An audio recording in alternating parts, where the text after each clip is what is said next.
everybody. We proceed with our conference. So this session will also actually talk about art and politics, art and rhetorics. The rhetorics of the avant-garde will be the first subject that is presented by Anu Allas. Then we shall have the paper of Amy Briscoe.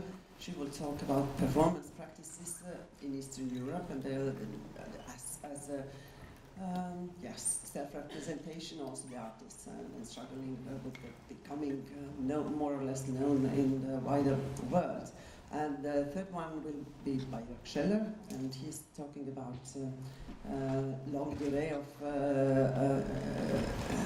in order to present the history of Polish pavilion in the Venice Biennale, which is, of course, also very political, but also artistic event. So let me introduce you. I'm so tall. Let me introduce you, Anu Allas. She's my younger colleague, and she works as a curator of post-war arts in the Kumu Art Museum in Tallinn. She studied art history in Tallinn in the Institute of Art History, and has been working in art museum, but also in our institute, where she also currently is giving some master courses. In 2013, she defended her PhD thesis on experimental practices in Estonian art and theatre of the 1960s in Freie Universität Berlin. This dissertation will be published in German by the publishing house Transcript with the title Spiel der Unsicherheit des Spiels, experimentelle Praktiken in der estnischen Kunst und estnischen Theater in der 60er Jahre. She also started to work on her postdoctoral project, Rhetoric of the Neo-avant-garde. So, Anu, please, the floor is yours. Thank you.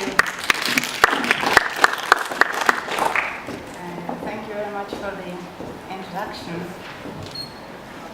This presentation grew out of my ongoing postdoctoral project, which has the working title Rhetoric of the Neo-avant-garde. The project aims for comparative reading and analysis of selected texts, like manifesto statements, explanatory notes, correspondence, and so on, by the artists whose work has been described neo-avant-garde from the end of 1950s until the 1970s. With regard to the emergence of neo-avant-garde movements in different cultural contexts, I addressed the possible specificity of the writings by artists in socialist Eastern Europe. I am interested in how similar artistic practices were conceptualized differently in different historical contexts, and how the self-descriptions of the artists were influenced by the political rhetoric surrounding them. I also addressed the relationship between the rhetorical and practical strategies and the function of the written texts and verbal statements in the context of neo-avant-garde art. I will not focus on all of these aspects today, but on some of them. I regard the artists' writings not as accompanying or secondary phenomena, or as means for reconstructing the practice, but as part of their practice. I argue that neo-avant-garde art was characterized by a complex interaction between rhetorical strategies and practical activities, whereas what was said and what was done, manifestation and action, did not always form a discursive unity. Among other things, this contradiction emerged from the repetition of the revolutionary rhetoric of the historical avant-garde in a post-war context, and from the reflective critical attitude toward the totalitarian agendas this rhetoric often expressed. In this presentation, I will focus on a text by Czech artist Milan Knížek with the title Actual University 10 Lessons. The text was written in 1967-68, and it was meant to provide some basic ideological guidelines for the members of actual community, for a group of artists in Prague and later in Krasno, who were known for the search for alternative ways of living and of making art.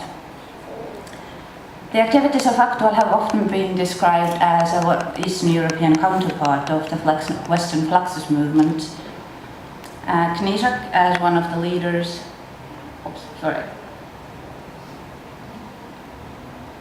Knížek, as one of the leaders and founders of the group, was appointed to Director of Fluxus East by George Maciunas, although Knížek himself had a rather ambiguous attitude towards this position. The text first appeared in a semester journal of Actual.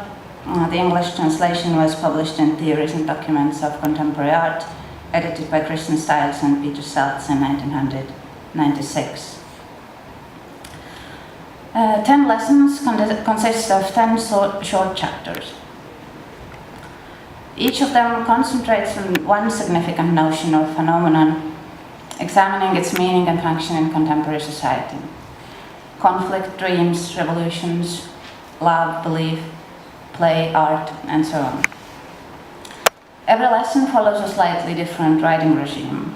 2 of them, Build Yourself Wings and Untitled Lesson 9, are similar to the instructional works that were widely produced within the framework of conceptual art and the Fluxus movement, and often distributed by mail art. Some chapters combine guidelines for actions with philosophical reflections on the meaning and function of these actions. Some of them present shorter, often poetically disrupted statements. Some lessons are longer and more substantial deliberations on art and society. My aim is to look at the leitmotifs, agendas, and rhetorical strategies in these chapters to analyze the ideological formation of the Eastern European neo-avant-garde. Without making too wide generalizations, I argue that this text, its general atmosphere and focal points, show some significant and distinctive features that often characterize the statements of the Eastern European artists of the time. This distinctiveness not only emerged through the relation to the Western neo-avant-garde and through the reformulation of its ideas in a different political context, but it also implies a certain heterogeneity that can be viewed against the background of the so-called global 60s. The 2 most profound chapters of 10 lessons are on revolutions and on art, with on art as the last lesson with the most agitative message, serving as a culmination and conclusion of the text. In this chapter, Knížek takes up the question of original social function of art, which could be found through the rejection of institutionalized art and through reintegrating creative activity into everyday life. The statement is one of the many similar manifestations of neo-avant-garde artists in different regions of the world. The main distinctive characteristics in Knížek's text are the following. Firstly, the social function. The social function of art is not defined in relation to the actual historical moment and political environment, but the search for it has been projected onto the background of development of human senses into the area of human existence. Secondly, there's a clear distance between the actual and imaginary contexts where Knížek is located while writing this text. While saying that in art everything has already, I quote, everything has already been discovered because everything is permitted, end of quote, he is standing in Prague in 1967-68, where definitely not everything is permitted in the arts. Thirdly, while describing the disappearance of art as a professional activity and its integration into everyday life, he stresses turning away from the visible and tangible, the fluidity and irreversible dissolution of art, rather than its new embodiment in everyday materiality, as it was often the case in other similar statements. In this last respect, Knížek comes close to the tendency of dematerialization in conceptual art, but he remains quite unique within the discourse of the art of the 60s that can't be overlooked in describing the activities, while describing the activities of Actual. This discourse was characterized by the search for the initial impulses and functions of artistic activity, and often for alternative ways of living. It was closely related to the youth movement and countercultures, often influenced by Eastern philosophy and sometimes to very different extents in different contexts, politically engaged. It also sporadically picked up and sometimes deconstructed the rhetoric of a historical avant-garde in an effort to express the aspiration that, as Peter Berger has put it, art should be transferred to the practice of life, in which this transference would not mean the deconstruction or not mean the destruction, but the preservation of art, although in a changed form, and serve as a starting point for the organization of a new life praxis.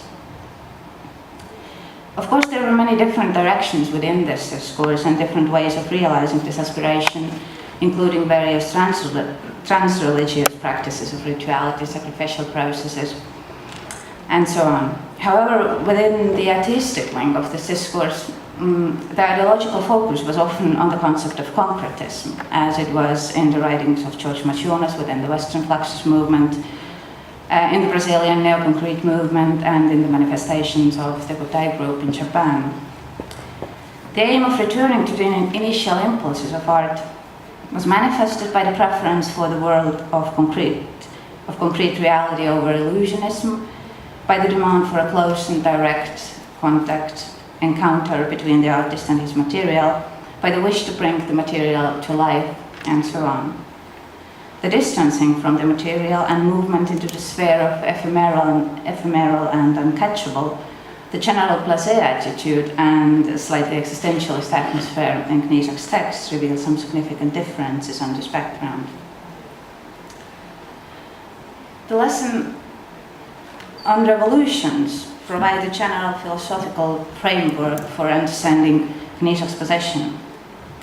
By stating that every society is anti-human and there is little difference between socialist and capitalist states, Knížak differentiates himself from many other Eastern European artists of the time who either explicitly or implicitly still believe in Western freedom. While questioning the foundations of contemporary society as a whole, and not a particular ideological state apparatus, he aligns himself with various countercultural movements of the 60s. On the other hand, by praising humanity and individuality, he dismisses the critical deconstruction that these categories were undergoing within Western protest movements and the artistic neo-avant-garde. Also, Knížak's rejection of the hope for change is distinguished from the activist attitudes that characterize neo-avant-garde in other contexts, like the political wing of Western Fluxus group, Latin American politically engaged artists, and others. It is, of course, not a new statement that Eastern European neo-avant-garde generally was oriented towards humanist values, which were understood as resistance against totalitarian regimes, and formed by an imaginary affiliation with universal cultural production and with other world different from the actual environment. However, this universalism and humanism consisted of or were supported by different, sometimes contradictory elements that could be examined more closely. Knížak retrospectively declared his call for total abandonment, a goal that was created by the desire to experience a sort of raw, primitive enlightenment. And he seemingly did not contemplate the significant ambiguity of this formulation. By insisting both primitiveness and enlightenment, Knížak was apparently trying to find a compromise between two incompatible worlds, to return to pre-modern times while supporting the human values of modern man, to be simultaneously completely innocent and highly cultural. This ambivalent dynamic can be examined more closely on example of other chapters of 10 lessons which support Knížak's statements on art and revolution and also provide an interpretational context for them.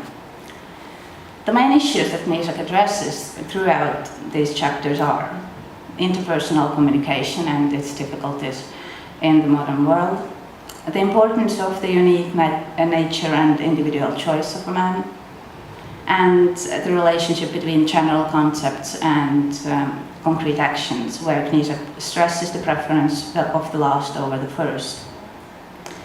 The main emphasis throughout the lessons is on the appraisal of small and trivial, on seemingly insignificant everyday gestures and practices that serve for Knížak as a source for a new qualitative level for both art and in both art and life.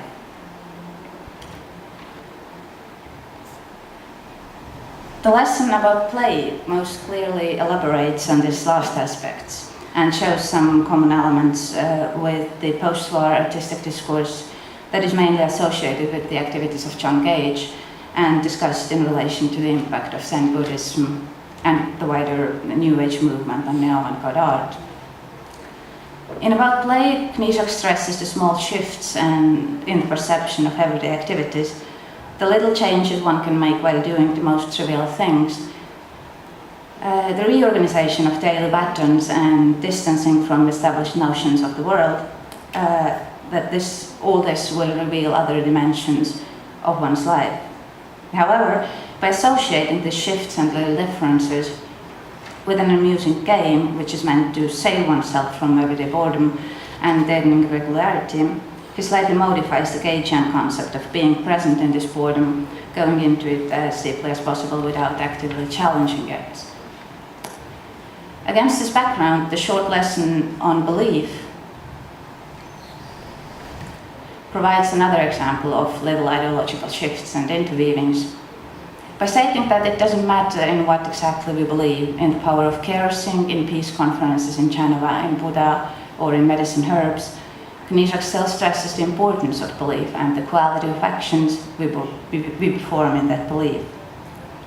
By emphasizing actions over concepts, he comes close to the existentialist view in the sense of post-war Sartre, which claimed existence to be prior to essence and stressed individual responsibility, informing this existence. However, in contrast to Sartre, Knižák does not abandon the concept of belief completely and still sees it as necessary to empower individual actions. The lesson on dreams provides another explanation for valuing and interpreting everyday reality from a different point of view. The beginning of the lesson sounds slightly psychoanalytical in its emphasis on the substantial influence of dreams on our lives, but also in its suggestion that there is a beautiful and dangerous difference between dreams and reality and a need to eliminate the gap between the two. Knižák then proposes a specific method of closing this gap.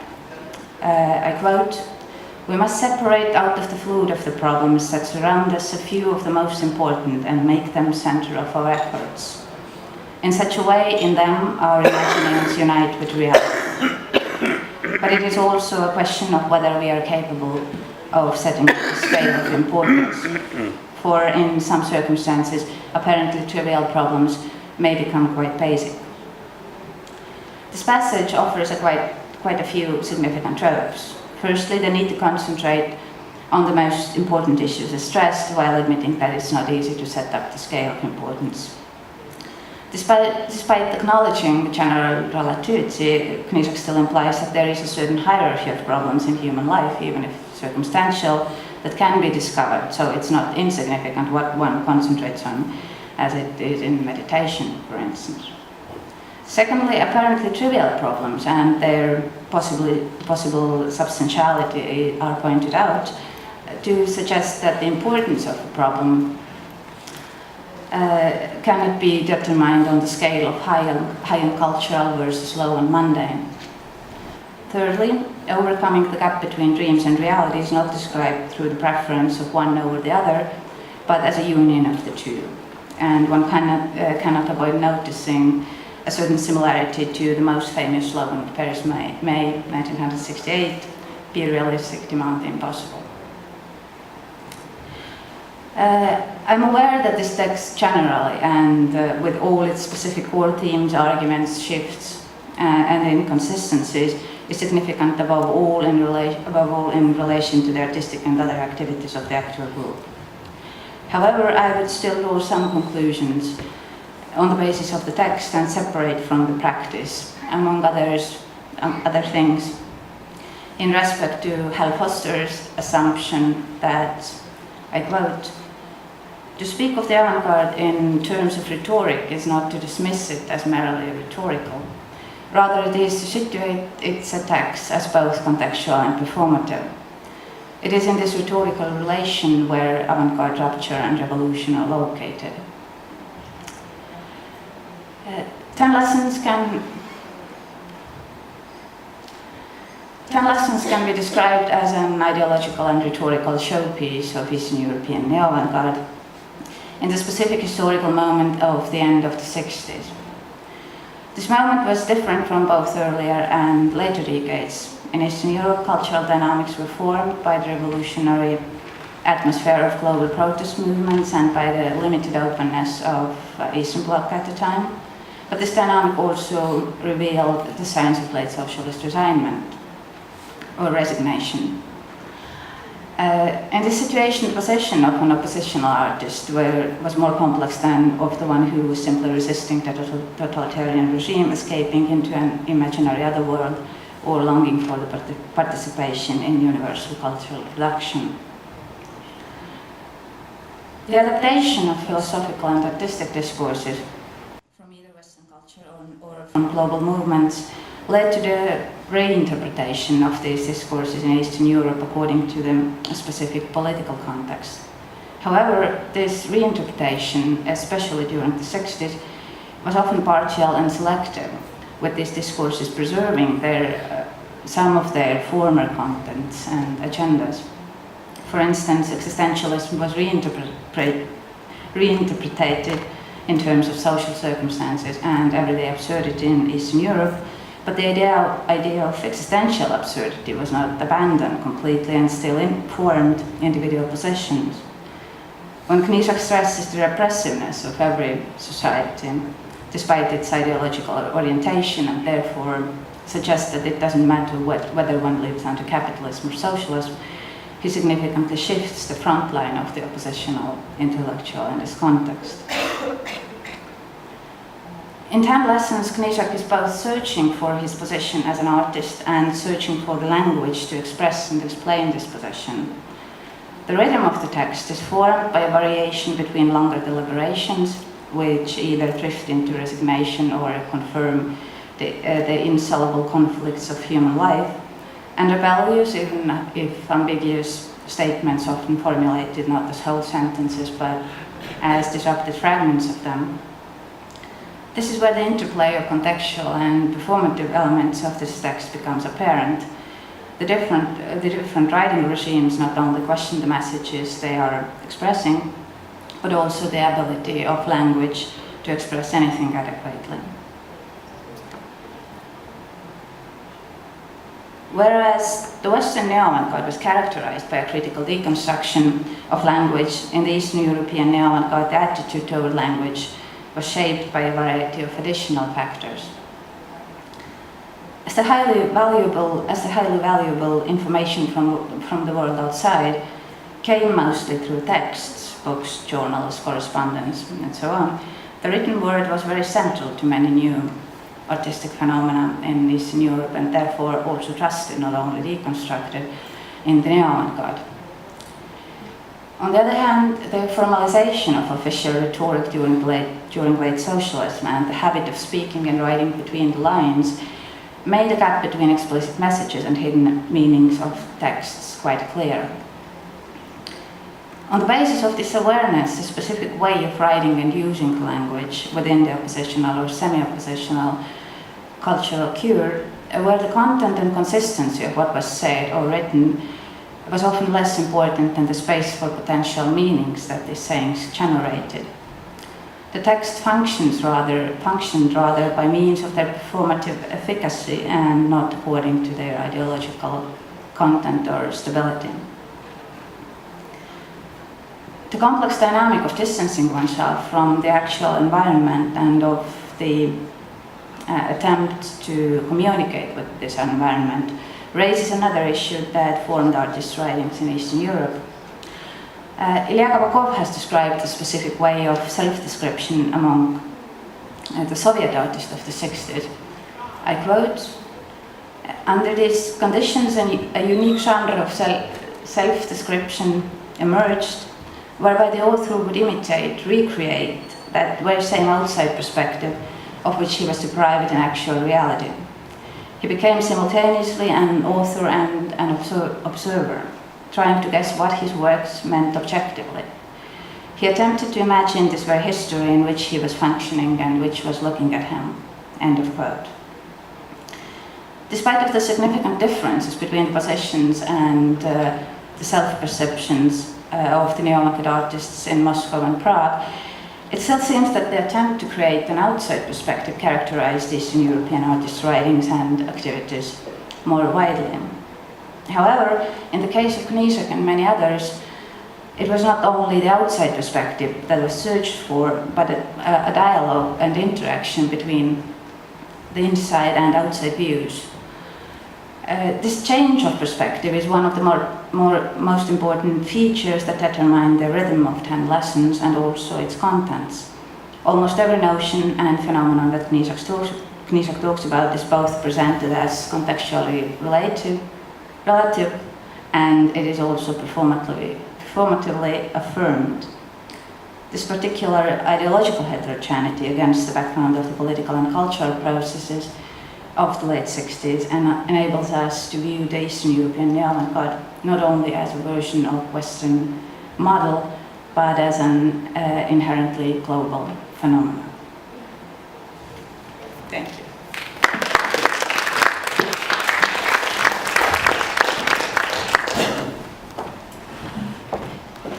Thank you, Anna, for your contribution. And now I give the floor to Amy Brisgell. She is a lecturer in history of art at the University of Aberdeen, where she teaches courses on modern and contemporary art with a focus on performance art. In 2013, she published Performing the East Performance Art in Russia, Latvia and Poland since 1980s. With Tauris, and this year a monograph on Latvian artist Miervaldis Polis will be published in Latvia. In 2014, she co-edited a special edition of Centropa, a journal of Central European architecture and related arts, on performance art in the region. She's currently working on a comprehensive study of performance art in Central, Eastern and Southern Europe. So, Amy, you're welcome to. Thank you. Thank you very much for the invitation to be here. I just wanted to say that I've modified my paper slightly from the abstract. It's the same concept, but a few different artists. And this is really a very small part of this current research on performance art.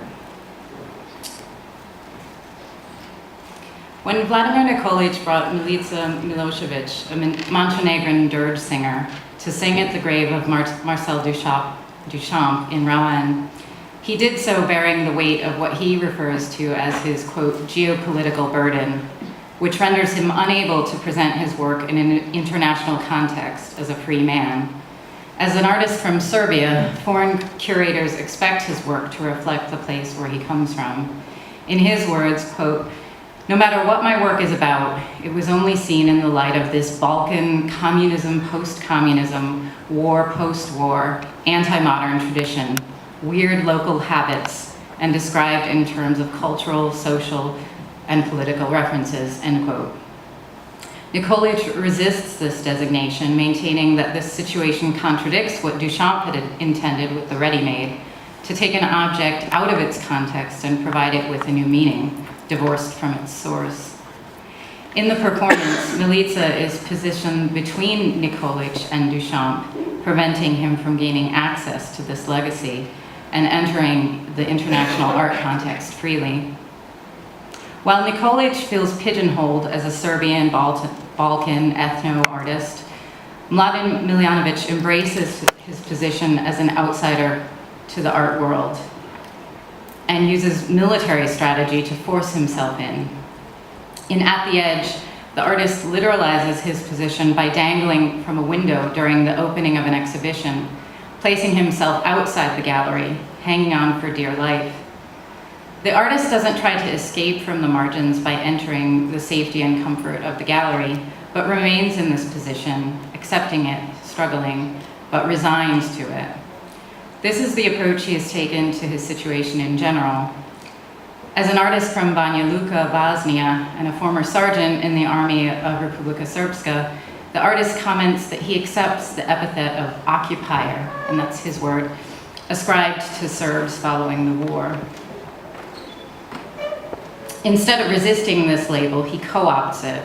For 9 months, he confined himself to his former military base, which at the time was being converted into the art academy, and took his previous military education and repurposed it for the art world, creating plans to, quote, infiltrate the international cultural systems by mapping the potential moves of artistic terrorism towards the West, end quote. And he uses the word West, but I think you'll see from the map that this conception of West is maybe different from what we might conventionally think.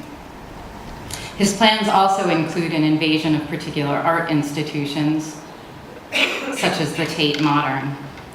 It took him 7 years to complete his plan. This past summer, he captured his last city with an exhibition in Budapest, not to mention the fact that in 2013, he represented Bosnia and Herzegovina in Venice, its first appearance there in several years. Both Milanovic and Nikolic level individual critiques of the institution of art as dominated by the West, using strategies of resistance, resignation, and reconnaissance.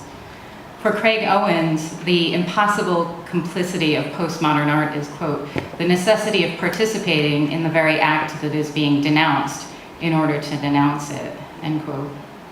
In hiring a Montenegrin dirge singer who invariably produces ethno-art, which Nikolic despairingly describes as, quote, look how they celebrate religious holidays in my village art, end quote, he thwarts this approach by bringing Milica to, in his words, quote, the wrong place, to the ultimate point of art universality, end quote.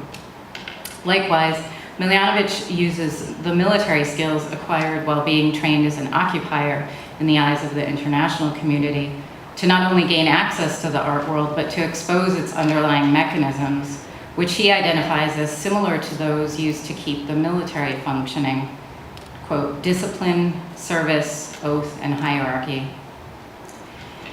In this presentation, I want to look at the way in which contemporary artists from Eastern Europe view their global positioning in the art world as a litmus test of where they see themselves several decades after the system change. I also acknowledge the position from which I speak as a Western art historian who will attempt to present the voices of these artists. In the 1960s and 70s, conceptual and performance art were often used as a mechanism to, quote, expose the institution of art as a deeply problematic field, making apparent the intersections where political, economic, and ideological interests directly intervened and interfered in the production of public culture, end quote. That's Alexander Albero. While institutional critique is not usually associated with performance art in Eastern Europe, I see the artists in this paper as operating in the lacuna left by Western artists who failed to address the Cold War divisions of Europe in their work.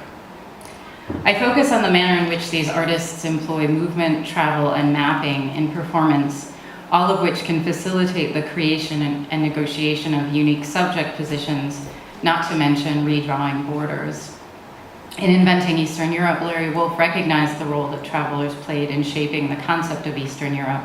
In his words, quote, the lands of Eastern Europe were sufficiently unfamiliar in the 18th century, still such unusual destinations, that each traveler carried a mental map to be freely annotated, embellished, refined, or refolded along the way, end quote. In traversing the boundaries between East and West, the artists in this paper create literal, mental, and ephemeral maps of both East and West and navigate their own individual courses in relation to the global art world. In 1997, Kosovar-Albanian artist Sisli Chafa hijacked the Venice Biennale by creating a mobile, clandestine pavilion by walking around the gardens of the Biennale with an Albanian flag, kicking a football, dressed in the uniform of the Albanian national football team, with a tape recorder broadcasting an Albania-Italy soccer match. This performance proposed what he called a, quote, non-pavilion in a world of non-people, end quote, equating the lack of a national pavilion in Venice with the status of non-citizen or non-person in the art world. While his hooliganism enables him to critique the Biennale's politics of inclusion and exclusion, he nevertheless participates in it. his itinerant position evoking the tension between presence and resistance inherent in his act. By contrast, Bulgarian artist Ivan Mudov used a strategy of appeasement to subtly occupy 65 national pavilions at the Venice Biennale in 2007 by donating nearly 2,000 bottles of Bulgarian wine to be served at the respective openings. What he offers is exchange, free wine for Bulgarian presence across the globe, an economic strategy as he takes advantage of the gathering of world artists in the microcosm of Venice.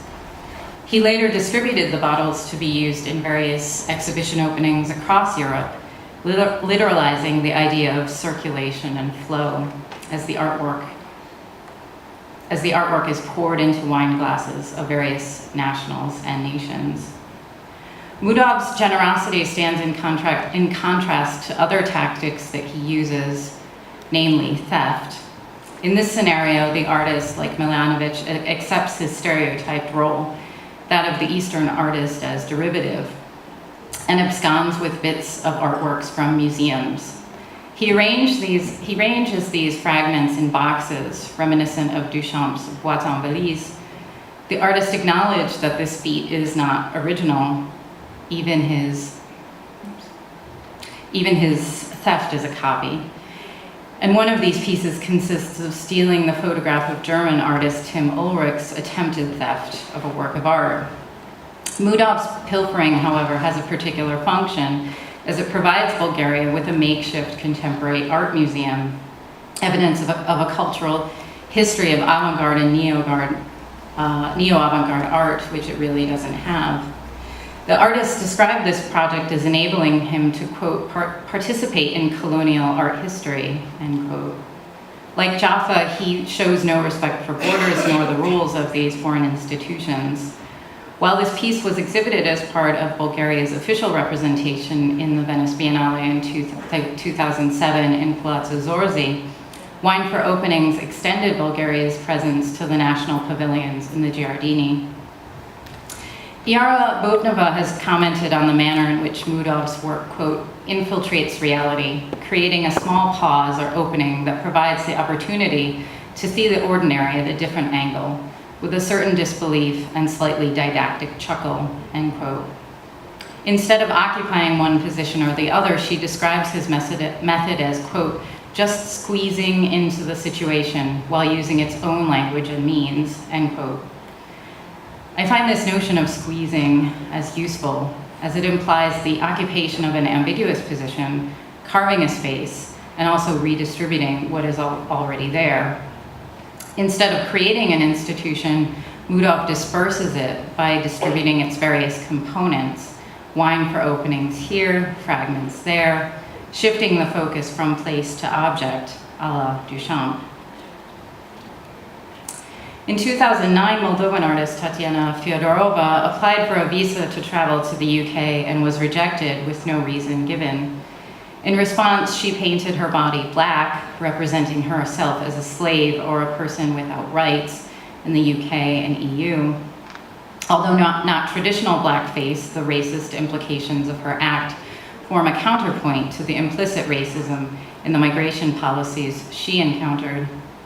She asserted her marginalized identity by walking around Chisinau carrying a blue plastic raffia bag, which for her is a reference to individuals from less affluent geographies, especially migrants and refugees.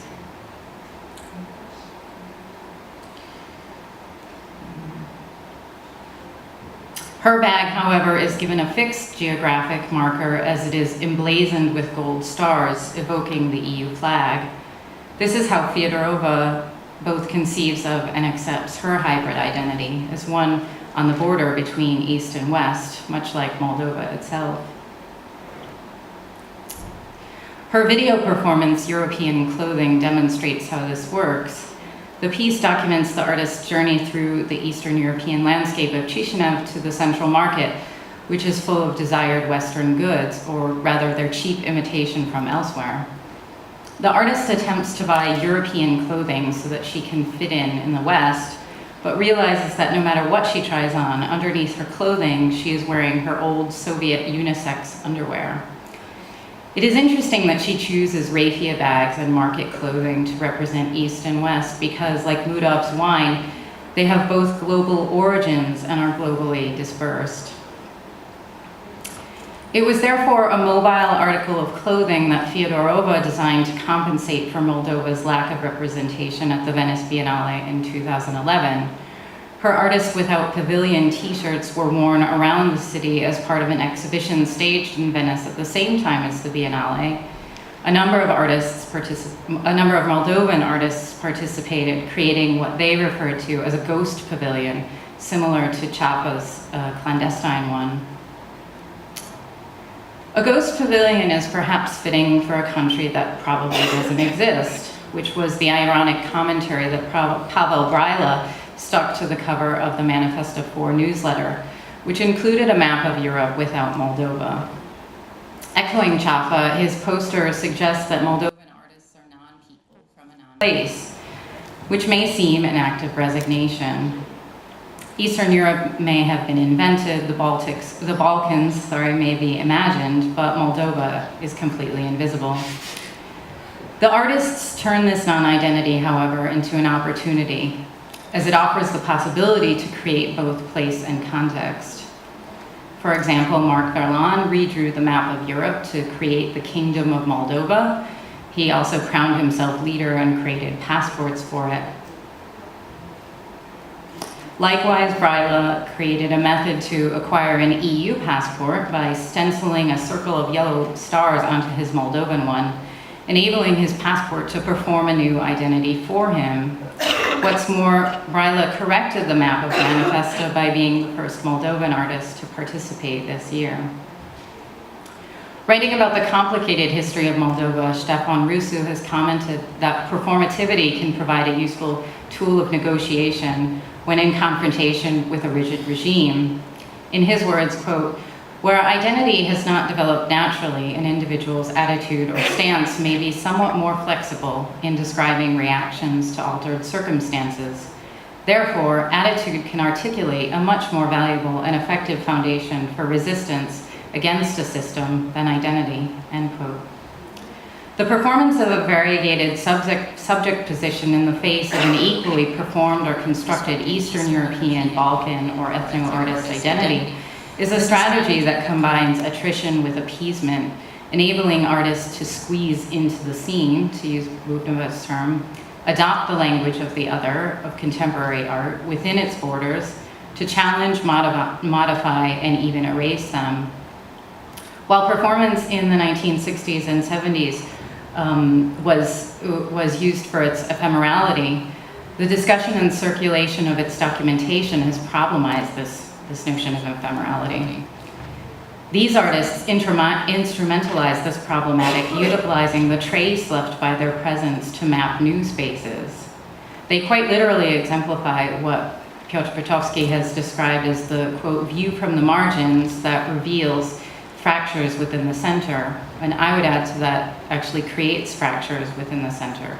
And in creating these fractures, they facilitate geographic shifts. I chose to focus on artists from Albania, Bulgaria, and Moldova in the second half of my paper, not only because they're often overlooked even within histories of the East, but also because of the very deliberate and controlled manner in which contemporary and experimental art appeared in each of these places. Contrary to narratives that we are familiar with in Yugoslavia and Central Europe, as late as the 1970s, painters in Albania were imprisoned for using expressionism or abstraction. Flutra and Besnik Kajilari, for example, recalled that it wasn't until the early 1990s that artists acquired books and catalogs and contemporary art from foreign embassies.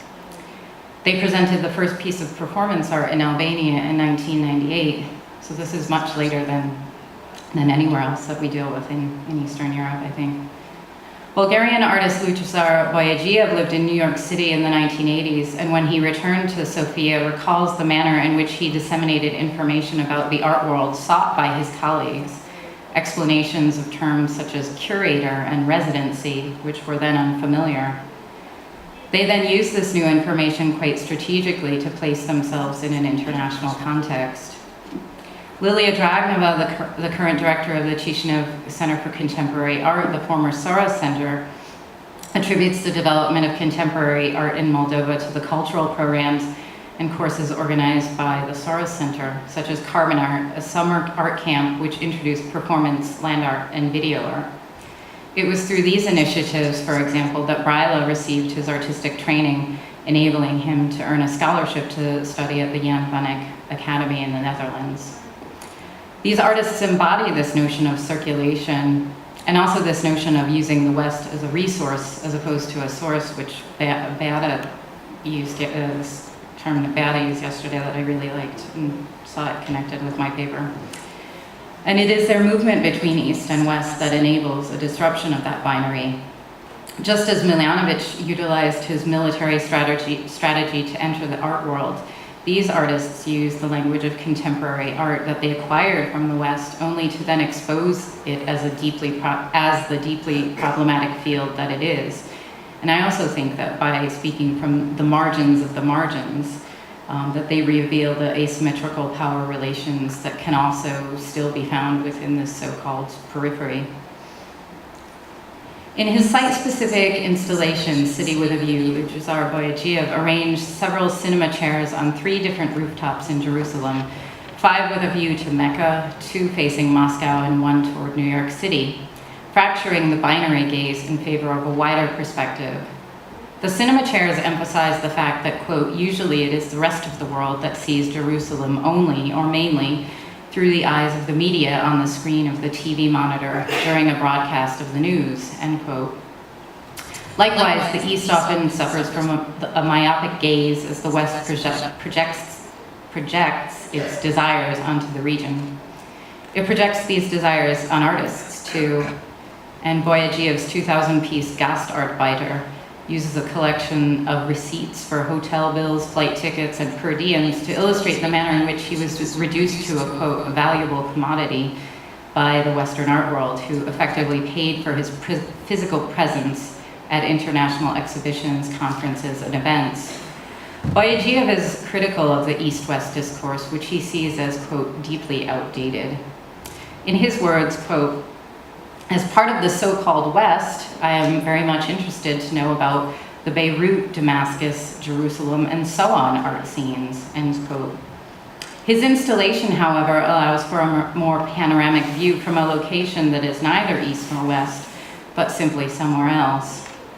Boyadjiev's view is completely unencumbered, revising the view from the East that was seen in Nedko Salakov's 1989 installation, The View to the West, in which he placed a telescope facing west on the roof of the Artists' Union Gallery in Sofia, revealing the red star of the Communist Party headquarters obstructing the view, and thus the artist's path to the west.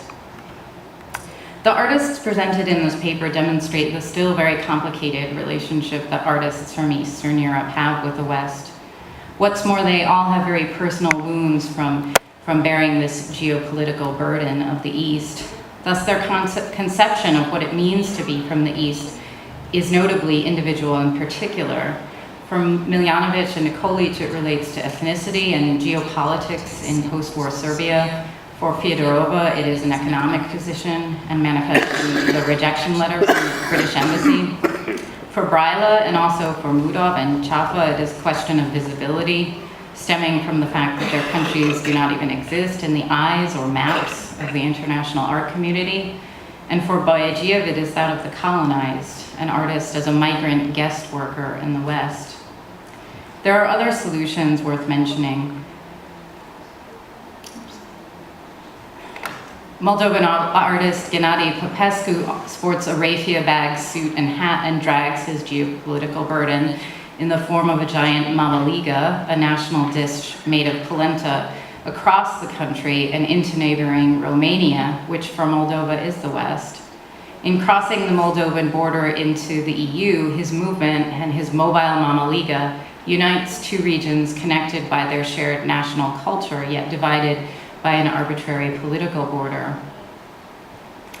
Art historian Vera Mleczewska and writer Dmitry Shopov address the issue of how to participate in the contemporary art world despite the absence of an avant-garde tradition or neo-avant-garde tradition in Bulgaria, in their series of lecture performances where they outline the history of the unknown but recently discovered artist Gavazov, a fictitious creature of their own invention who fills all of the gaps, having invented installation, conceptual, and performance art, among others.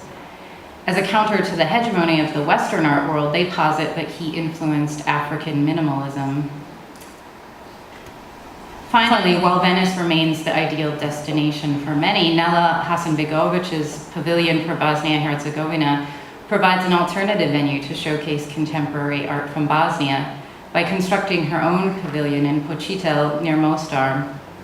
The town eventually turned this temporary structure into a permanent one, eliminating the need for artistic representation on the other side of the Adriatic. In performing between various positions, these artists squeeze in and occupy new and multiple subject positions. Their systemic critique is leveled just as much against local institutions as it is against the Western art world, because in each of their home environments, contemporary art institutions are also troubled. Mudov addressed this issue in 2005 when he invited hundreds of people to the opening of Music, the new Museum of Contemporary Art in Bulgaria. Upon arriving at a disused train station on the outskirts of the city, visitors realized that they were the victims of a hoax, and the only museum opening was that of a non-museum. Creating this context is the only way for artists such as Mudov to participate in an institutional critique on a local level. In his words, quote, "We don't even get the chance to hate the museum," end quote. Whether they look to the east or to the west, the work of these artists demonstrates the long-standing complicated relationship between artists and the institution in general. Perhaps what each of these artists is searching for is that elusive space called freedom outside of any east-west designations. As Boyadjiev has said, "I just want to art." While these artists may still see themselves on the border between East and West, or may even be placed there by art historians and curators, perhaps a more neutral subject position can be found by looking beyond the cardinal points of the map. Thank you.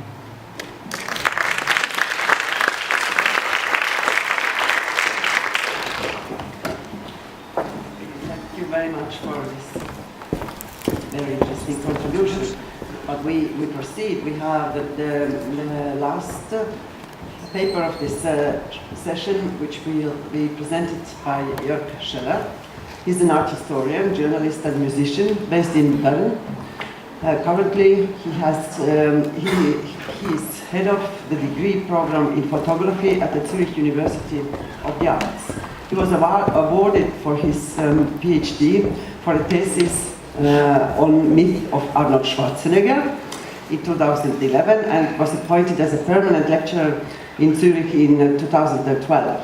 In his research, he focuses on physical culture with an emphasis of bodybuilding, on exhibition history with an emphasis on biennales, and on popular culture and pop music with an emphasis on heavy metal. In 2013, he was the curator of the Salon Suisse, the official collateral events program of the Swiss participation on the 55th Venice Art Biennale. His essays and reviews appear regularly in die Zeit, Süddeutsche Zeitung, Frankfurter Allgemeine Zeitung, Neue Zürcher Zeitung, Stuttgarter Nachrichten und so weiter. Well, he just presented me a book compiled by him on birds, you know, men's birds. So, beards. Beards. Not birds, but beards. So, please, Jörg. Thank you. I have to admit that the beard book is not focused on East or Central European beards. This will certainly be the next volume, will be called Globalizing East and Central European Beards. I promise, if there will ever be a second book on beards. So first of all, thanks for having me, and thank you for organizing this wonderful conference. I came from Zurich. Our university has just moved to another campus. Everything is quite chaotic. nothing works, everybody is stressed, so it's really great to be in Lublin, where everything works, everything is perfectly organized, and people are in a good mood. So I'm feeling very good in Lublin.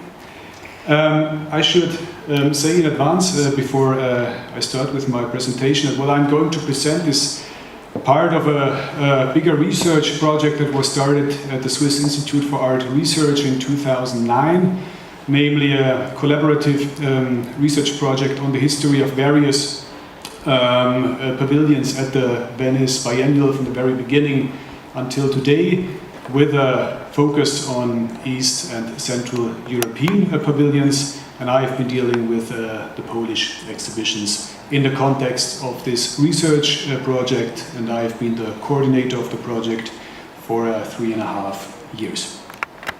So in this lecture I will attempt to exemplify the role of large-scale exhibitions of contemporary art for the globalization of Central and Eastern European art by the example of selected Polish exhibitions at the Venice Art Biennial.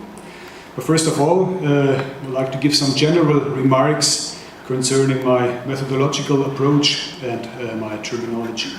And I apologize for any redundancies. Some of the things I'm going to say have already been said in previous lectures, but I will try to stick to my original paper. So speaking of globalization, I will focus on what I would like to call two hot phases of globalization, namely the time around the year 1900 and the time around the year 2000. In recent times, much attention has been paid to the latter phase, to art and globalization after the Second World War and after 1998.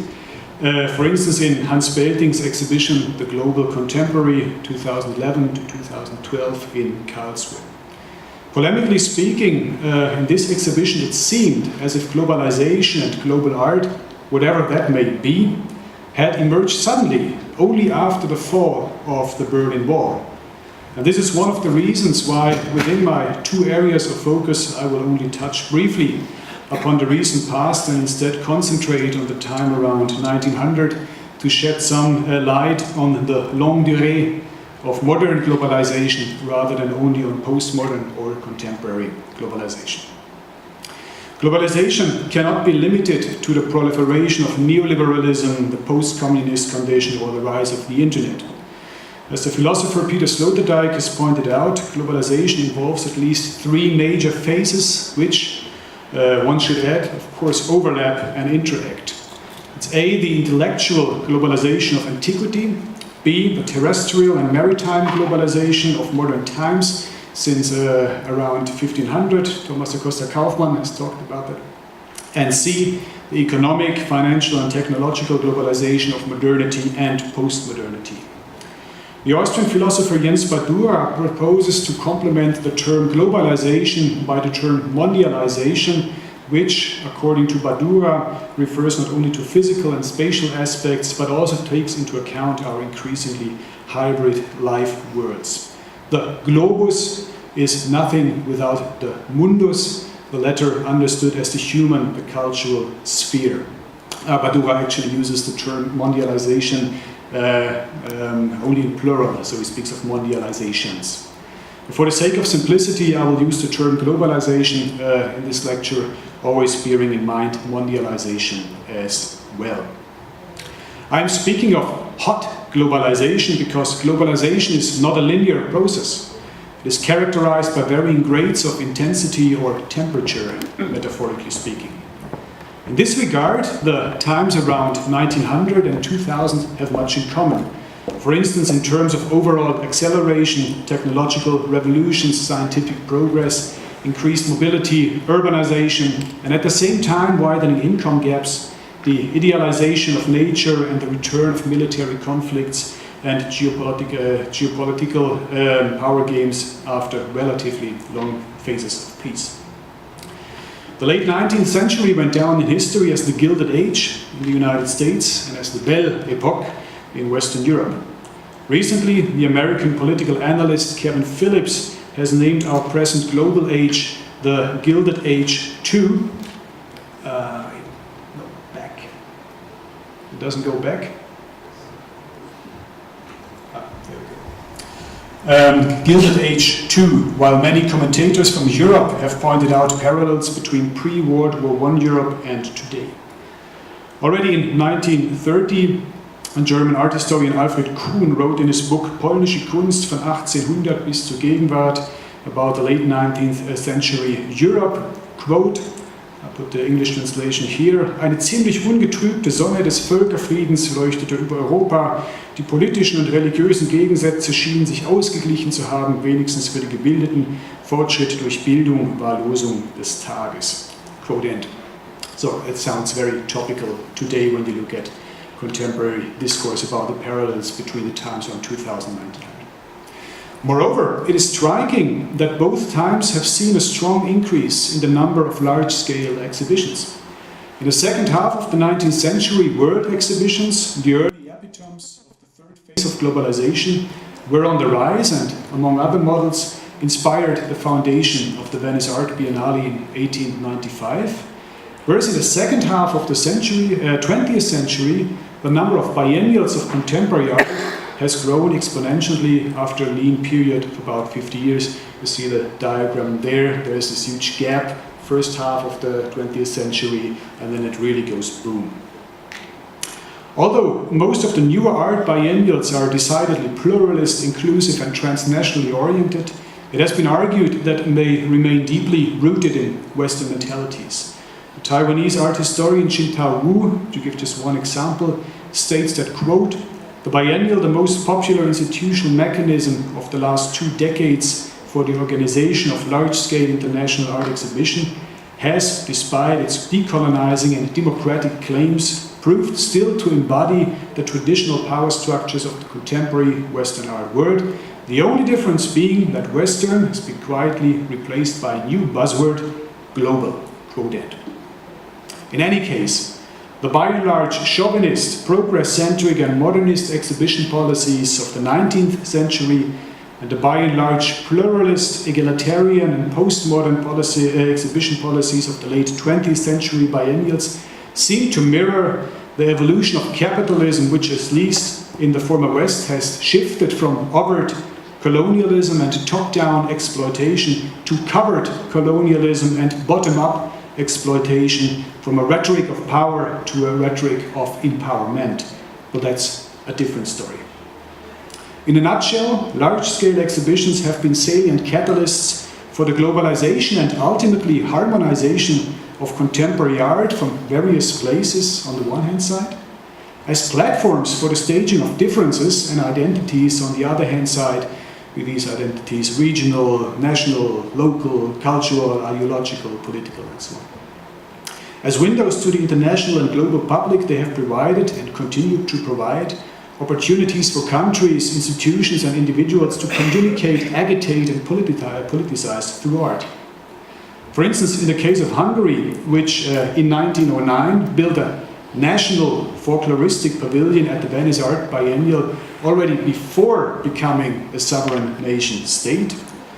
Or in the case of Zimbabwean curator Raphael Chikukwa, who in 2011 initiated a national Zimbabwean pavilion in Venice, not least to criticize the former Pan-African pavilion. There was a Pan-African pavilion before that.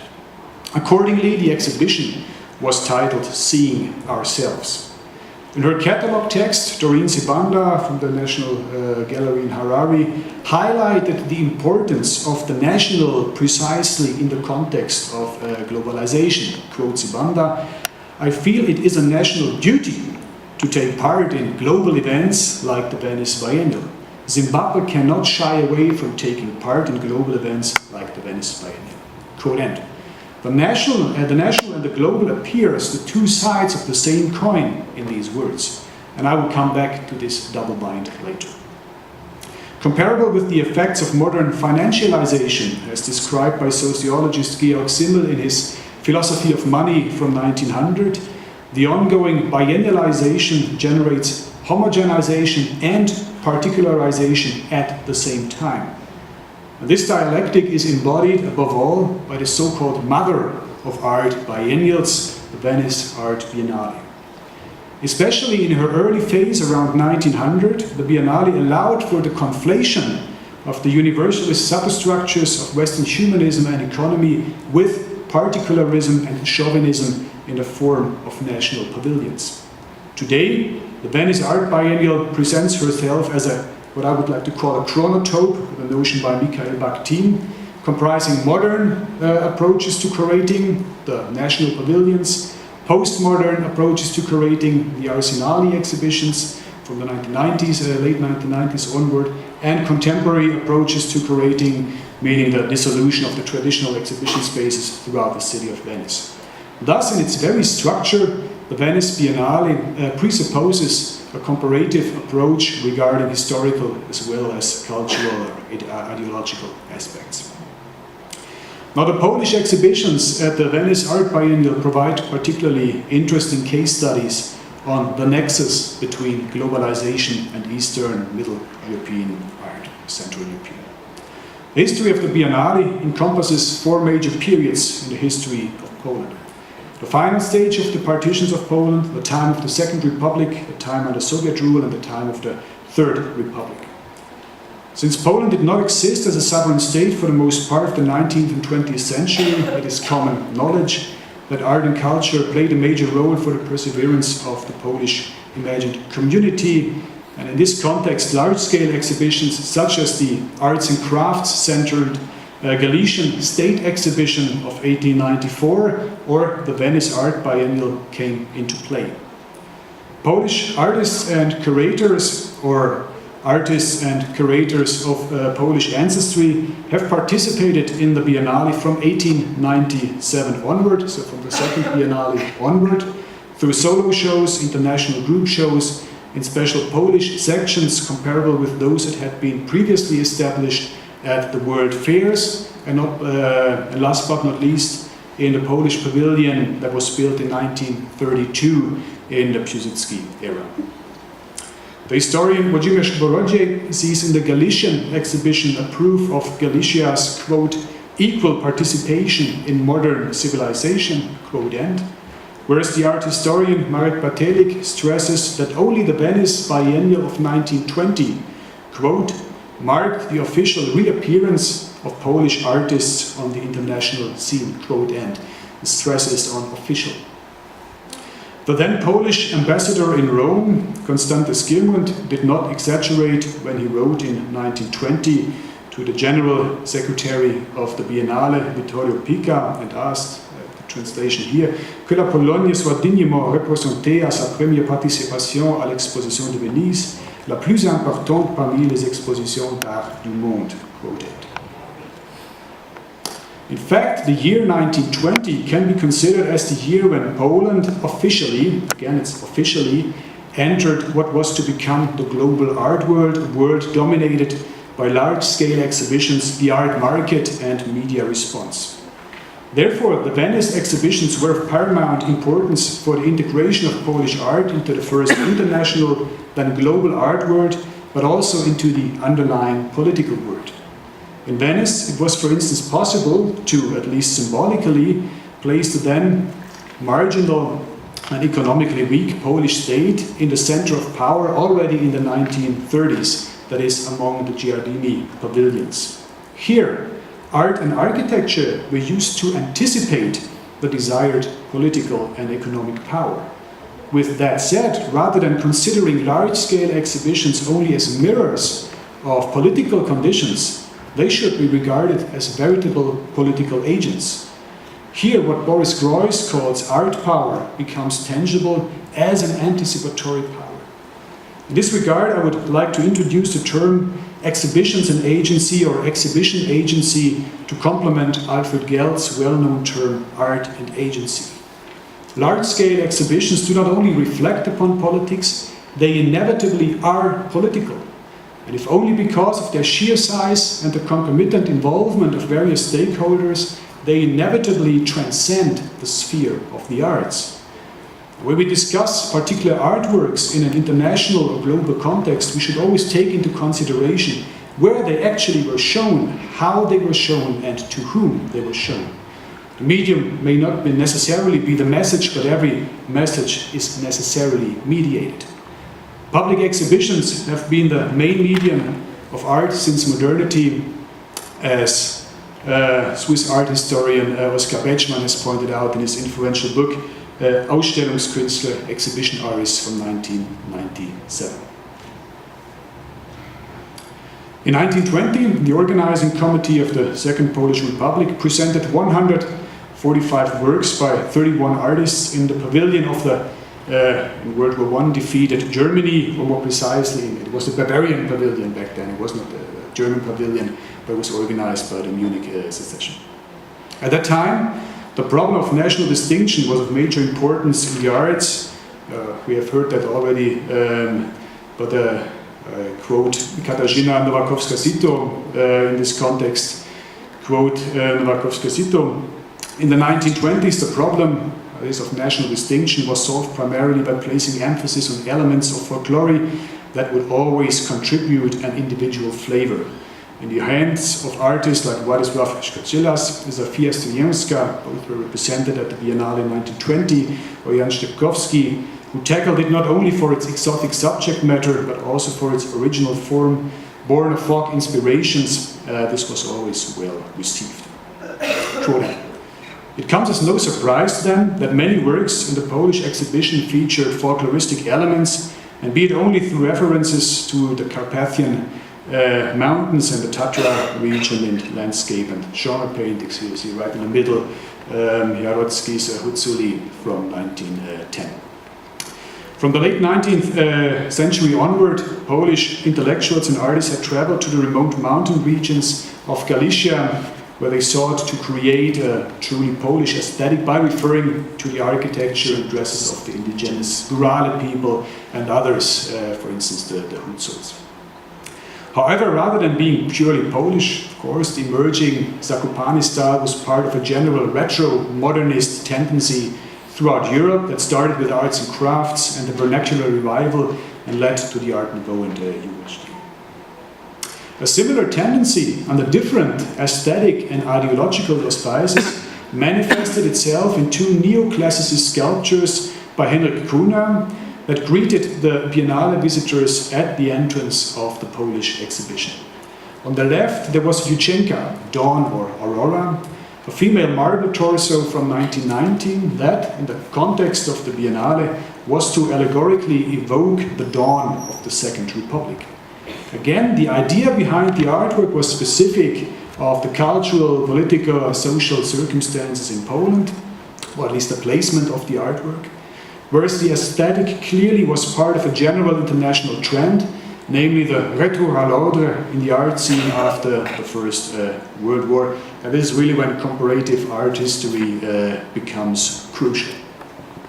This Italianization of Polishness resonates with deliberate attempts at that time to move Poland away from the Slavic sphere, and in 1939 they culminated in Jan Parandowski's essay Polska leży nad Morzem Śródziemnym, Poland lies on the Mediterranean. In this text, Parandowski wrote, quote, of all the Slavs, the Poles are most Latin. In saying so, we neither disown our origin, but we definitely disown the so-called Slavonic spirit. Our culture has not the same borders as our political state. The East is as far from us as if the ocean flowed in between. Spiritually, Poland lies on the shores of the Mediterranean. Quote end. In such dialectics, in shifting identities and cultural contestations, I see a prolepsis of our present-day globalized art world in which specific social or political issues are mediated through unspecific media and styles, in which categories of identification are constantly negotiated, dissolved, and sometimes reinforced, as we have seen by the example of Zimbabwe. Hence, globalizing Eastern European art should always include the explication of that globalization, which took place even before the term globalization obtained its current meaning, arguably that was in the 1960s, and precisely in contexts where we would not expect it in the first place. So even the folkloristic and the neoclassicist arts of the 1920s are aspects of modern globalization. The same could be said of something such boring as late academic salon art at the Venice Biennale. The academic history painter Henryk Siemieradzki, most of you will be familiar with him, for instance, was invited to the Biennale in 1897 and is listed in Joanna Sosnowska's book about the Polish participation in the Biennale from 1999 as a Polish artist, whereas in the book on the Russian participation in the Biennale, published in 2013 by the Stella Art Foundation, he is counted among the Russian artists. None of the categories actually fits. Siemieradzki considered himself as a Pole, but he led a truly cosmopolitan way of life. He was born in the Ukrainian part of the Russian Empire. He had worked in Charkov. He studied in St. Petersburg. He traveled extensively through Europe and lived in Rome permanently from 1872 onward.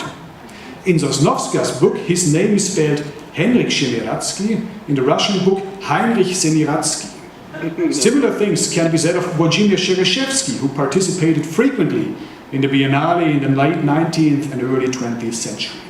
He was born in Brest, in the Russian part of Poland, enrolled at the Munich Academy of the Arts as David Sieryszewski in 1883, later became Vladimir Sieryszewski, and called himself Włodzimierz Sieryszewski when he sent works to the Galician State Exhibition.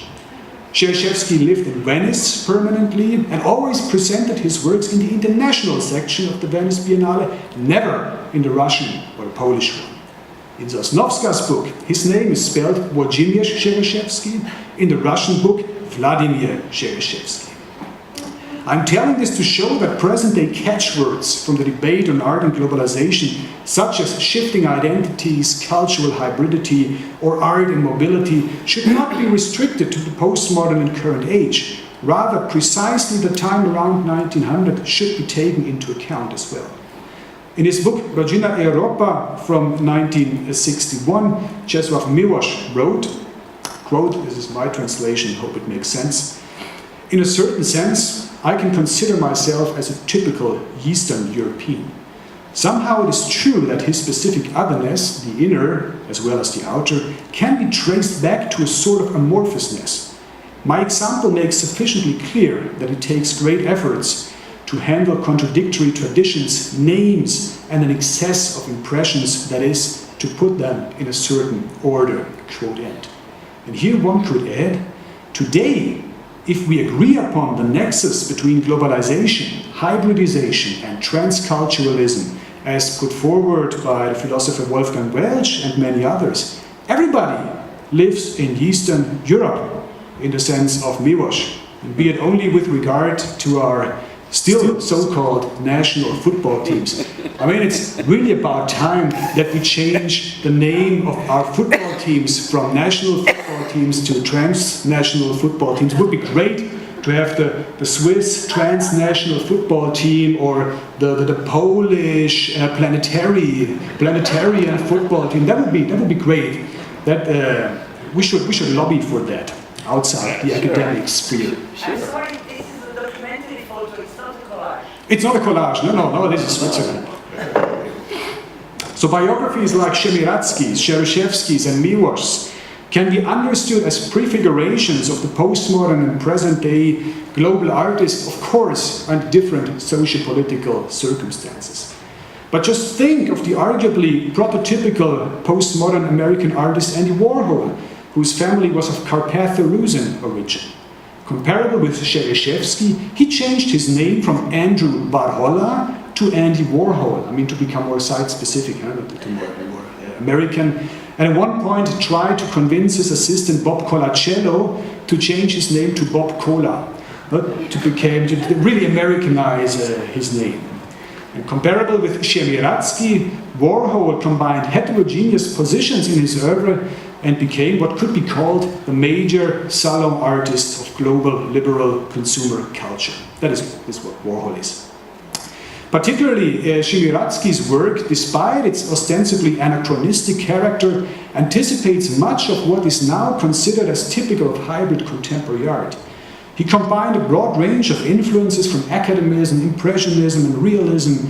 He amalgamated history and mythology, fact and fiction. He appealed to an international audience, while at the same time he latently referred to specific cultural and thus local issues. It would be the local aspect. For instance, his monumental oil painting Dirke Szczecianska, which was displayed at the Biennale in 1897, shows the Emperor Nero as he looks at a half-naked female Christian martyr in the Roman Colosseum. And this scene could easily be understood as an allegory of the situation in partition Poland, which was at that time often regarded as the Christ of nations. The Siemieradzki shifted smoothly between aesthetics and politics, pornography and morality, blockbuster aesthetics and historiography, international style and patriotic gestures, just like the Biennale oscillated between these poles back then. With her program between particularity and universality, juste milieu, mainstream and modernism, politics and tourism, the Biennale provided a perfect platform for the injection of the local, regional and national into the international, the cultural into the transcultural, political into the aesthetical, albeit, of course, on the by and large conformist and compromising auspices. The Venice Biennale has always been a compromising exhibition. Even before the respective national pavilions were built, the Venice exhibitions allowed Middle and Eastern European artists, at least the chosen ones, as Andrzej has called them this morning, to join the early globalized art system that was developed, if not by Western nation states, then in the context of Western nation states for sure. Now, nation states have been described by Anderson as imagined communities, as I mentioned before.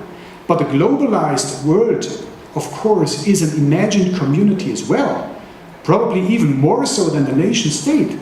It is a community that is not built on direct contact among its members, but on mediated forms of communization in the form of popular culture, artworks, exhibitions, the internet, literature, laws, and so on.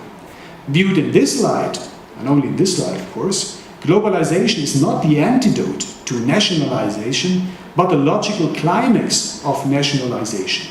The imagined community becomes an imagined world, as the Indian ethnologist Arjun Appadurai denotes the newer developments in globalization. So, yeah, we go from imagined community to imagined world. Coming back to the Polish exhibitions at the Venice Biennial, let's have a look at the time around the year 2000 to further underline the continuities and parallels between these two hot phases of globalization. At the 54th Venice Art Biennial in 2011, the Israeli artist Yael Bartana presented her Jewish Renaissance movement in Poland in the Polish Pavilion, a half-fictitious, half-real activist movement that lobbies for the return of 3.3 million Jews to their ancestral homeland, that is, to Poland. Bartana's aim was to remind of the more diverse societal conditions in Poland before the Second World War, when many Jews, Ukrainians, Belarusians and Germans lived on the Polish territory. Her project clearly illustrates the development from the crypto-political character that was typical of many early biennial artworks to the directly political character of many recent Biennale artworks. Bartana's exhibition carried the title "And Europe Will Be Stunned" and consisted of 3 highly stylized films that not only dealt with, but even emulated modern totalitarian propaganda aesthetics. They referred to and evoked collectivism, utopianism, messianism, and martyrdom, topics that were viral in the first half of the 20th century. In an interview, the artist stated, quote, "I felt like if I want to talk about the early 20th century, I would also like to talk about the aesthetics of the time. The use of aesthetics is very simple, very direct. Leni Riefenstahl was a huge influence, the aesthetics, not the ideology," quote end. Well, I'm not so sure if one can distinguish so easily between the aesthetics and the ideology, between the medium and the message. And I'm also not convinced of Bartana's mimicry-esque critique, which is based on a somewhat worn-out postmodern strategy of appropriation. However, Bartana's project certainly was convincing as a, quote, Bartana, way to shake people, quote end, and to awaken them from their post-historical hibernation. For me, the topicality of pre-war and wartime Western and Eastern Europe was the actual subject of this project. Besides, it fits perfectly into the category of more than mirrors, since Bartana used a large-scale exhibition of contemporary art as a platform for artistic activism in the context of Middle and Eastern European history. In this regard, her project was congenial of the Venice Biennale, which has always been a latently or overtly political exhibition, not least due to its official character and the embassy-like national pavilions. I mean, in the 1940s, Italian soldiers even occupied the British pavilion. So like they marched in the pavilion. This was really like a political fight going on in the Giardini. And with regard to Bartana, of course, apart from the fact that she is not exactly a diplomatic artist, and that she follows the avant-garde tradition, whereas the biennial policy, I've mentioned that before, has always followed the path of a mostly moderate modernist attitude.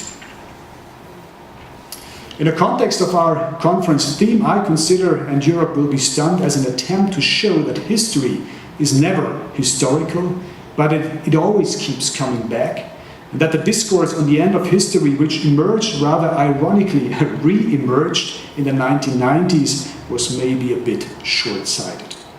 The crucial point is that in her art, Bartana conceives of history in global dimensions, along the overlappings of past and present. For instance, she once stated that, quote, "the Third Reich and the Holocaust are not just historical events, they also have long-term global chain effects that reach into the present day," quote end. Thus, she also reminds us that globalization, which is currently mostly associated with Nike sneakers and McDonald's burgers and tourism and biennials and the internet and labor migration and multinational corporations, has often been triggered by acts of sheer aggression and violence, which then in turn triggered migration, which triggered new lifestyles, new conflicts, new dreams, new waves of migration, new forms of hybridization, new quests for identity, and so on. Even our allegedly neutral, indifferent global markets have not fallen into our laps, but emerged in a pretty aggressive way. For instance, when in the 1850s, the United States of America forced Japan out of isolation and into the capitalist market system with the help of some cannon boats and a little shelling of some harbor buildings. These were the main arguments to convince Japan to enter the international market system back then. As a conclusion, and this is the end of the conference of my talk. As a conclusion, Bartana's "And Europe Will Be Stunned" is a good example for that conflation of modern, postmodern, and current globalization, which I have tried to exemplify in this lecture on the basis of selected case studies from the Polish Biennale exhibitions, and which, of course, remain open to questions and criticism from your side. Thank you.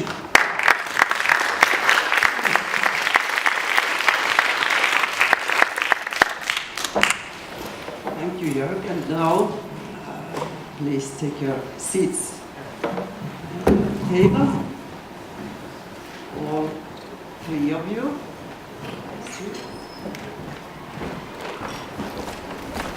Well, we had a very interesting panel, but there must be many questions about this ambivalent and hybrid identities that were presented, and the struggle of artists to become Western artists, global artists, and as well ambivalent meaning of Venice Biennales so that we should all very much cherish that at the same time as a meeting place of contemporary art. So, who wants to ask?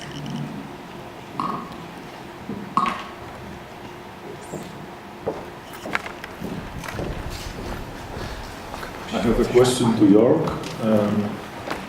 I would like to ask you how your understanding of globalization can be connected to the issue of geopolitics and also globalized political economy. You referred to it in some, or alluded to it at some points, but I'm curious of more systemic connection between these fields.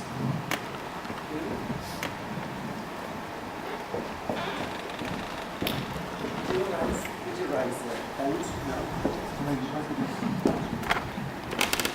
this is a question really for our first speaker, and I really enjoyed the paper. It's very vivid material. But I also wonder if you could help us understand the moment a little bit more, because you were making an argument for contextualization. And 1967 is a very particular moment in the Czech experience, and it's rather different from 1968, and it's rather different from 64, where you showed us a series of images. So I wonder if there's a very particular historical contextualization that might need to be made.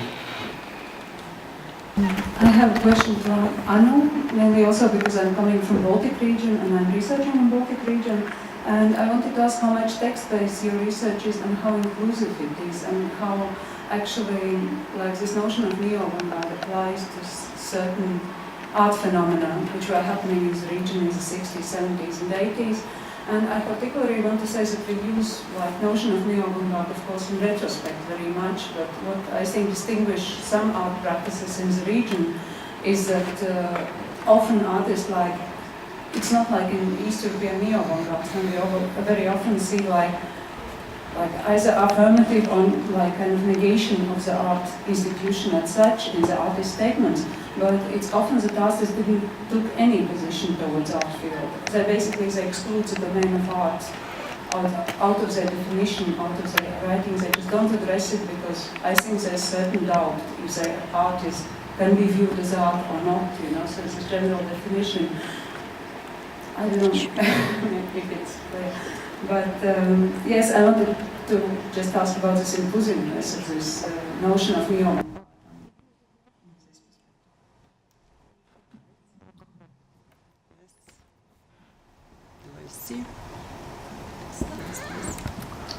Thank you. I have a question for Amy. I was really pleased that you mentioned Labirynt as a language from Bosnia, which I had the pleasure and honor to meet and work with.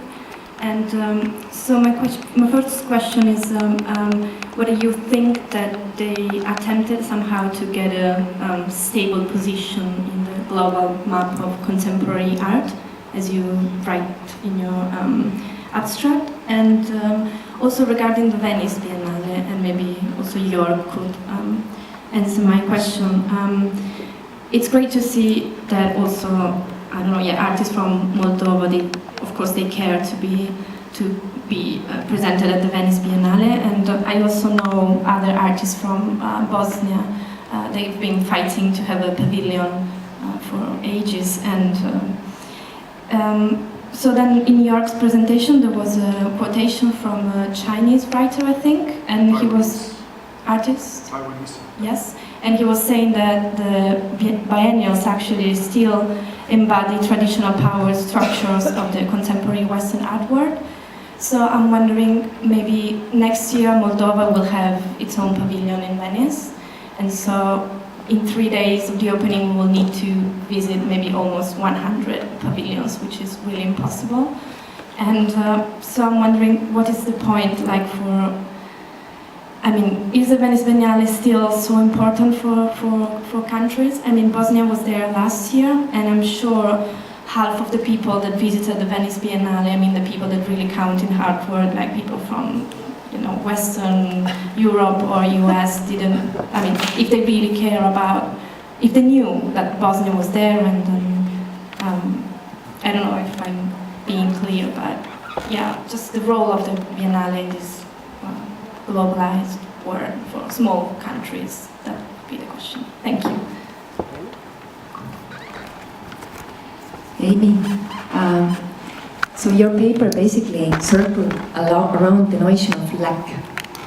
Do you think the notion of the lack can be a way of identity construction for Eastern Europe, or is it just a floating possibility to make something visible that is like important now, but not maybe in the future? Thank you. So, I think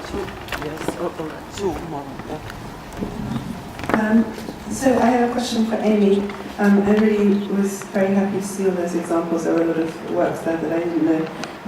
Of course, this one by Tatiana Fyodorova, I Go, was really kind of extraordinary. And I wonder if you could just say a bit more about how sophisticated or not, and how self-aware and how self-critical this, very problematic painting herself black was, and what media or critical response there has been to this work.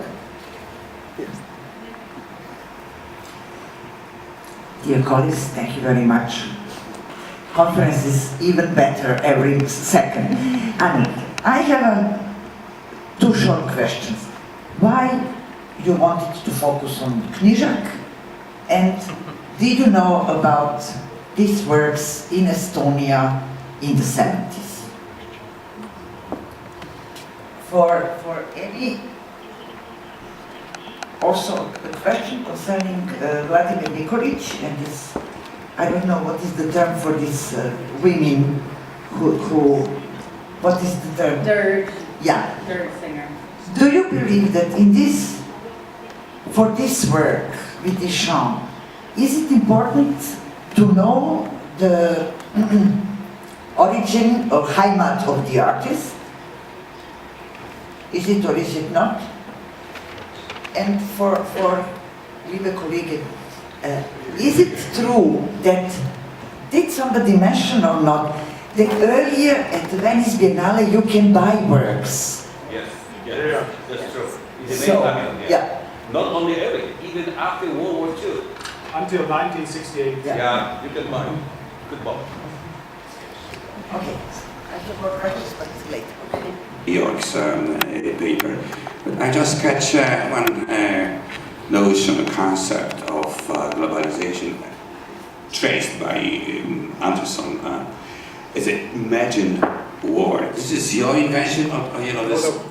It was up at the right. Really, I haven't find this sort of concept in his writings. But anyway. I think that the difference between imagined nation or imagined world is that as the first case we can say of something like imagined community, in the second it's very hard to do. Apurada is saying about some communities being communicated through new technologies, and they are creating a sort of community through communication. But what is very important in terms of different concept of the nation as the imagined community, as the global, is that the global could base on the cosmopolitan. This cosmopolitanism, which is behind the global, but cosmopolitanism is not the imagined, it's just the practice. As many scholars used to say, like Appiah, for example, right? This is another Indian scholar.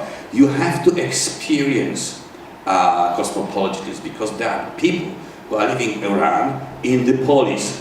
They are combining cosmos and polis at the same time. So I'm a little bit polemical to this concept, because the global does not mean that we live somewhere. We live here. We act local, but we think global. So the cosmopolitanism, or the cosmopolitan, is the way to create the real global ethics or mood. That's my opinion. So comment, to Apurada, not necessarily to you. I don't take any questions at the moment, so I let you answer the previous ones. So I think Anna can start. So I would answer two short questions from Gwen first, as they are rather easy. Why do I want to focus on Knizak? I don't want to focus on Knizak. He's just a very vivid example, very articulate, has written a lot. He's I know, I'm very aware of it, that he's a kind of problematic case. He's at the same time typical and atypical Eastern European artists of the time. So I won't focus on Knižak here, it's just an example. And the aim is to read as much different texts by Eastern European artists as possible, and then I hope to find out something. I don't have any, as the project is in a rather early stage, I don't have any profound conclusions yet, but I hope to find out something from these writings. And the question whether people in Estonia in the 60s and 70s knew about Knižak, I don't think so. No, they didn't know. Then I have to admit that it's very strange to be here, as I can't see much of anything and I can't hear where I go. What are you asking? So I didn't hear the question. I guess it was Mara who asked something about neo-avant-garde in the Baltics, but we can talk about it later because I didn't hear the question very good.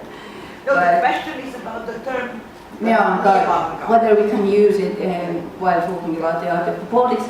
It's the question, as I know, as the last volume of new art history of Estonia will come out soon, and Sirje, who is editing it, has been struggling with the question whether she should use the term or not, and we have been talking about it, and it seems rather you can explain some practices through through referring to neo-avant-garde. There are some similarities and some common elements, maybe common features. You can build a background for the artistic practices in the Baltics through neo-avant-garde, but I wouldn't use the term neo-avant-garde in case of the art in the Baltic states.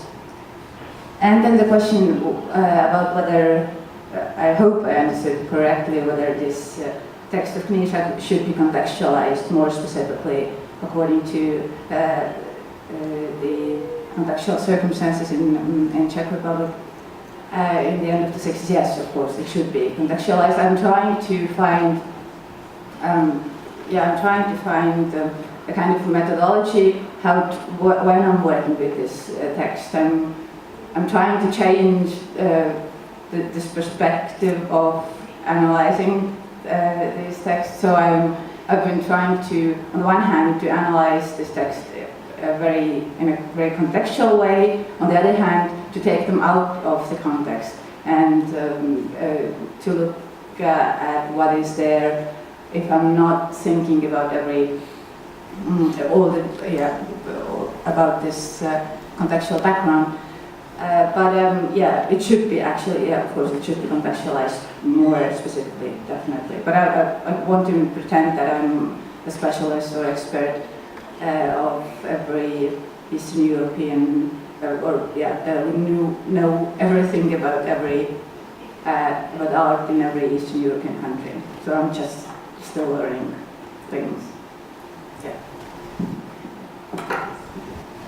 Okay, thank you for all of the questions, and I'll try to answer all of them in sequence.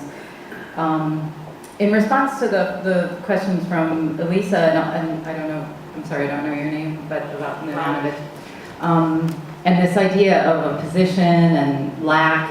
I have to admit that I was very nervous about presenting this paper because I realized as I was reading, well, before I presented it, that here I am, this Western or American art historian, talking about how badly these artists want to get into the Western art world, but I chose them very deliberately because of the fact that these are the strategies that they have, so it's not me saying this, I feel like this is what they are saying. So with regard to this question of visibility and lack, I mean, I think that there's still work to be done.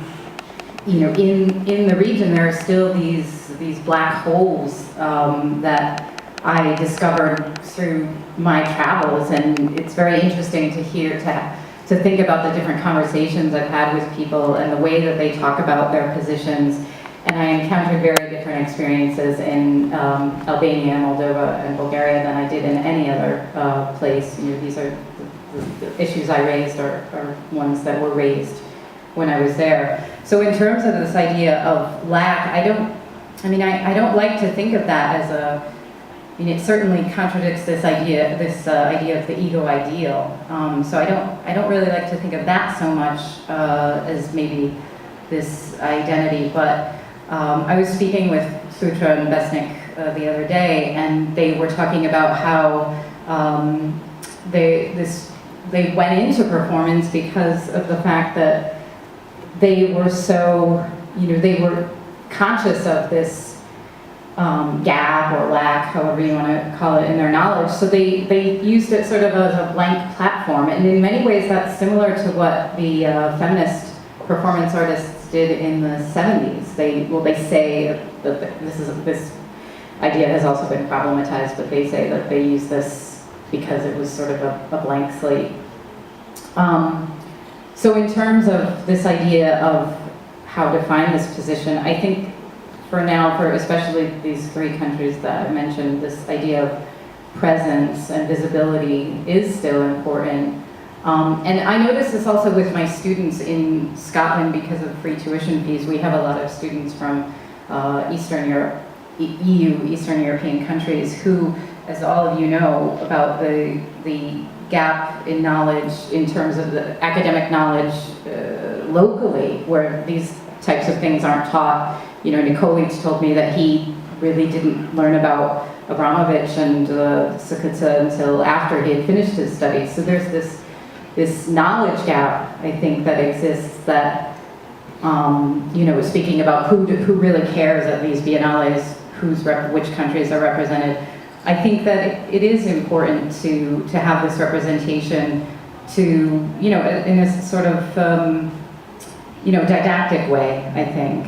And I notice that my students from Eastern Europe have a genuine curiosity about their own history, which in many cases they don't know. And I also wanted to say something about Moldova. In that Artists Without Pavilion, Moldova actually was represented at the Biennale, but in a very problematic way as well. There were these women who were sort of amateur artists, that wealthy individuals who purchased a space in Venice and claimed to represent Moldova. So the artists were actually also protesting that. In response to Bojana's question about Nikolic, this is, yes and no. It's a really complicated issue because if you read the story, I'm not sure if you're familiar, but if the story, go back to, it. Okay, so this idea that he's Serbian, but his family was from Kosovo, and he had to convince this Montenegrin dirge singer to do this with him, which is a very complicated story that, he had to get her a passport, and then he had to get her a visa.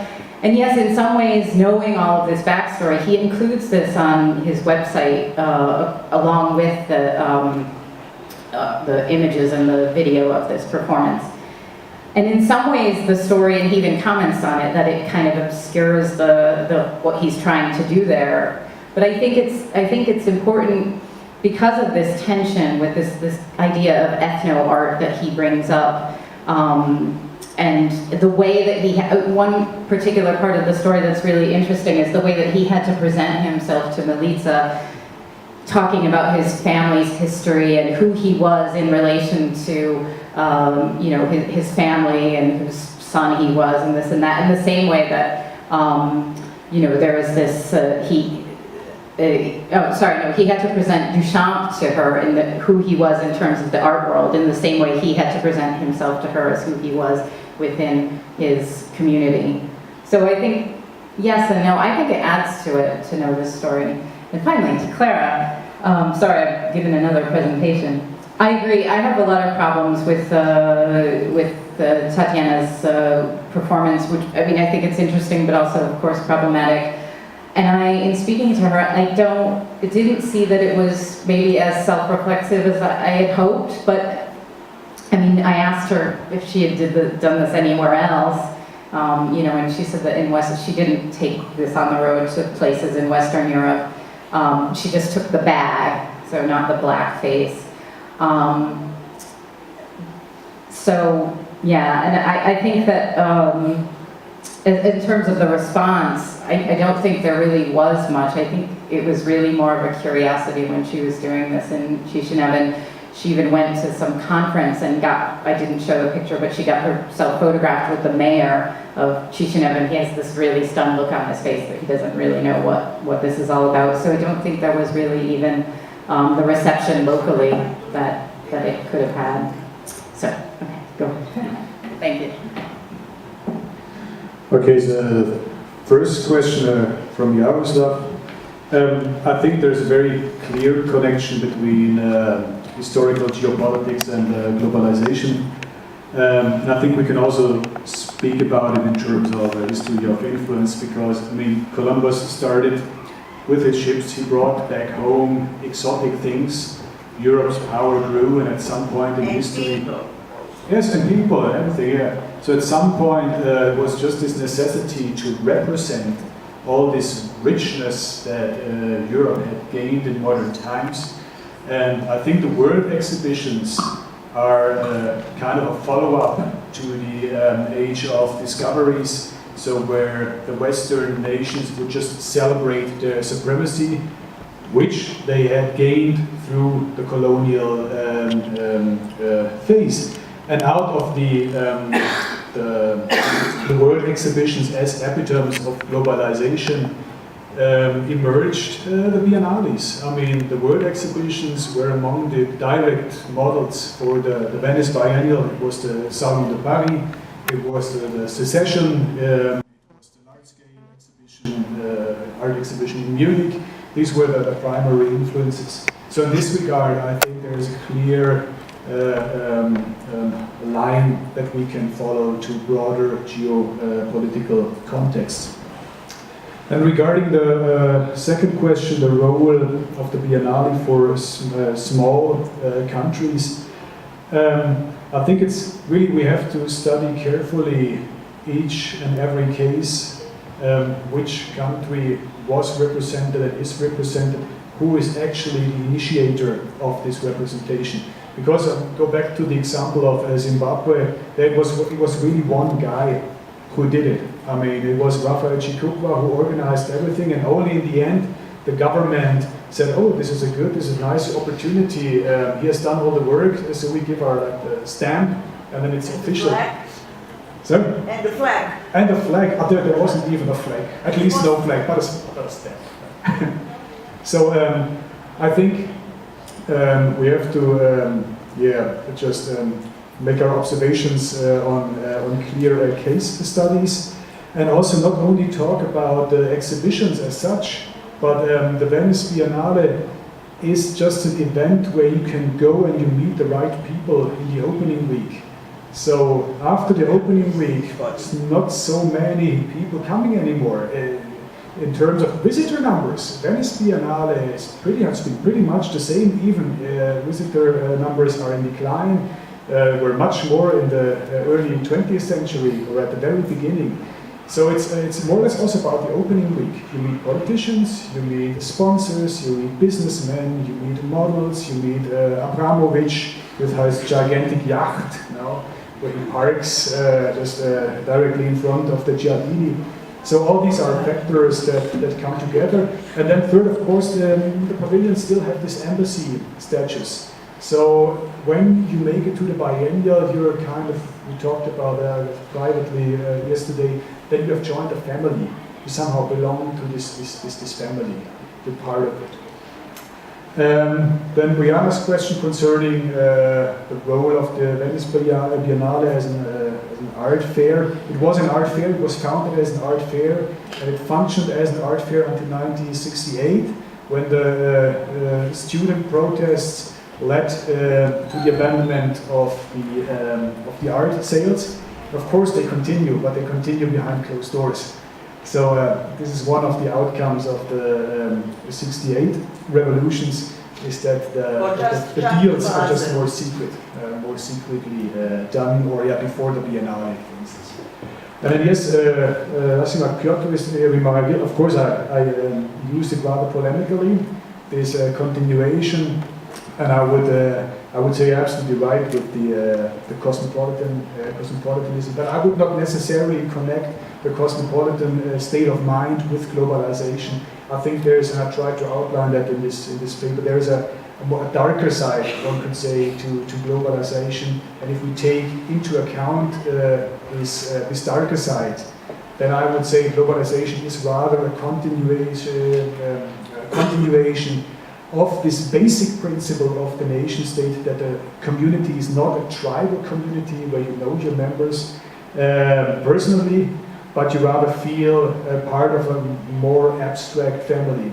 And if we think of cosmopolitanism, I think we also should think of the exclusionist mechanisms, that not everybody can get to know so many people and travel around the world and go to the conferences as we sometimes do.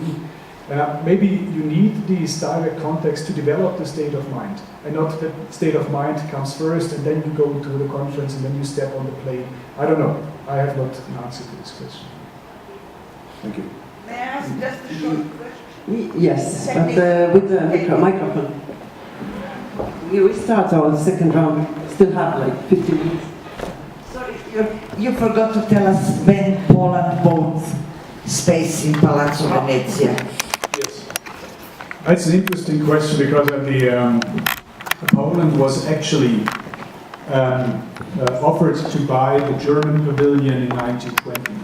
So Germany was defeated in the First World War, and the Italians were always very sympathetic towards the Poles, because Italy became a nation state pretty late in the 1860s. So people sympathized with the Polish cause. Because it was a Mediterranean country also. Yes, and it was spiritually a Mediterranean country. Exactly. So there they were offered to buy the pavilion at a pretty reasonable price. It was pretty cheap, but for some reasons, neither I nor Joanna Sosnowska know the reason. We cannot really find out from the archival documents why they declined this offer. But I think it's very probable that the Poles, they didn't want any trouble with the Germans at that time, so directly after the war. And also Piłsudski, I mean, he fought for the Mittelmächte in the First World War. He was not on the side of the Entente. So it could be many reasons. And then in 1932, Poland bought the pavilion officially. So again, in the Piłsudski era, in the Sanacja era, they decided to have the pavilion. And it's, as you know, it's part of this, the row of pavilions with the fascist architecture in the Giardini. Yes, in Serbia. Not Serbia. Yugoslavia. But now, but now it's in Turkish, but now it's Serbia. So 1932. With a short footnote to the discussion about Knižák and your question about historization of his events, I would suggest you to take into consideration a very specific moment in Czechoslovakia, because the third period in Czechoslovakia was later than in Poland. In Poland it was the middle of the 50s, and in Czechoslovakia was something like the end of the 50s. And a couple of exhibitions emerged that time, actually two confrontations exhibitions in Prague and one in Bratislava. But the message of those exhibitions was a painting, but a different painting than social realism, something like the abstract painting. But Knižák, just at the beginning of the 1960s, supposed to say that the painting doesn't matter whether it's a socialist realist or abstract painting, it represents the power. So painting is connected with the power. So why he went to, this is why that he went to the street and started to abolish painting, to be against, to be so much critical to the painting position as the representation of the power. So this is, he created somehow a sort of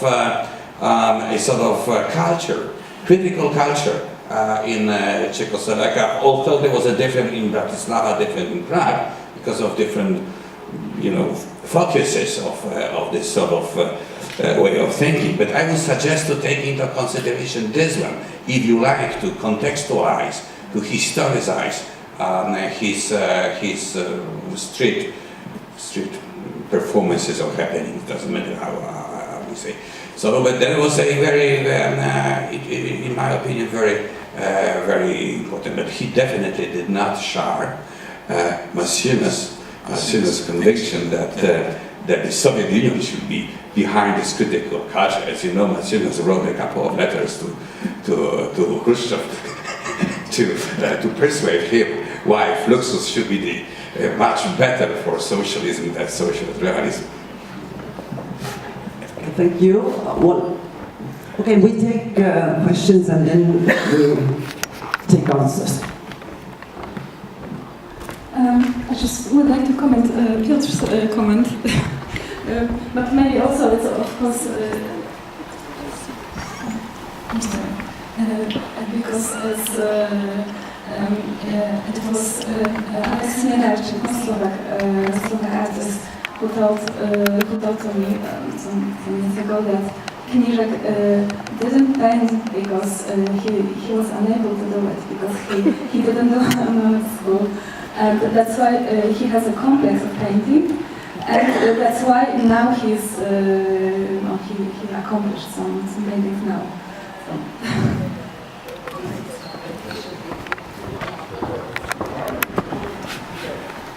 I'd like to add a comment to the discussion between Piotr and Jörg about Venice. Namely the fact that your argument seems to show that the globalization actually has a physical dimension, so it is geographically located, paradoxically, and the Venice Biennial is a good example of it, because no other biennial is actually centered around the national pavilions, and they play with their identities. Not just the Poles are inviting Israeli artists, but you remember there were Germans and French swapping pavilions, and there are other examples of this transnational experiments. Czechs and Slovaks share the pavilion and so on. So the interesting point maybe is to ask, and on a more general level, is globalization really global, or does it happen in certain places, right?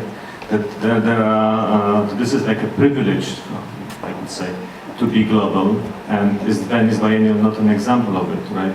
That this is kind of privileged space, so if you could comment on that. Thank you.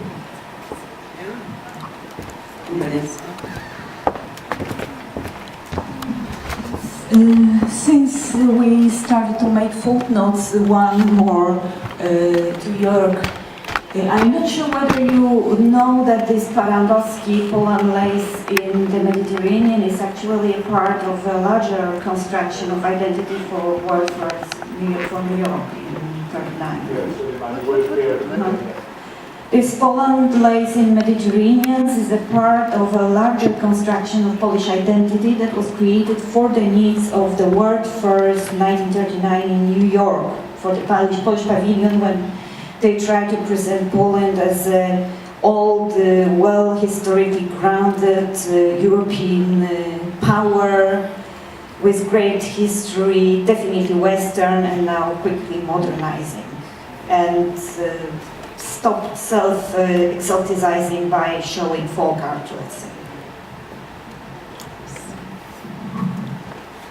So, then we close the question round, and you still have time to answer, please.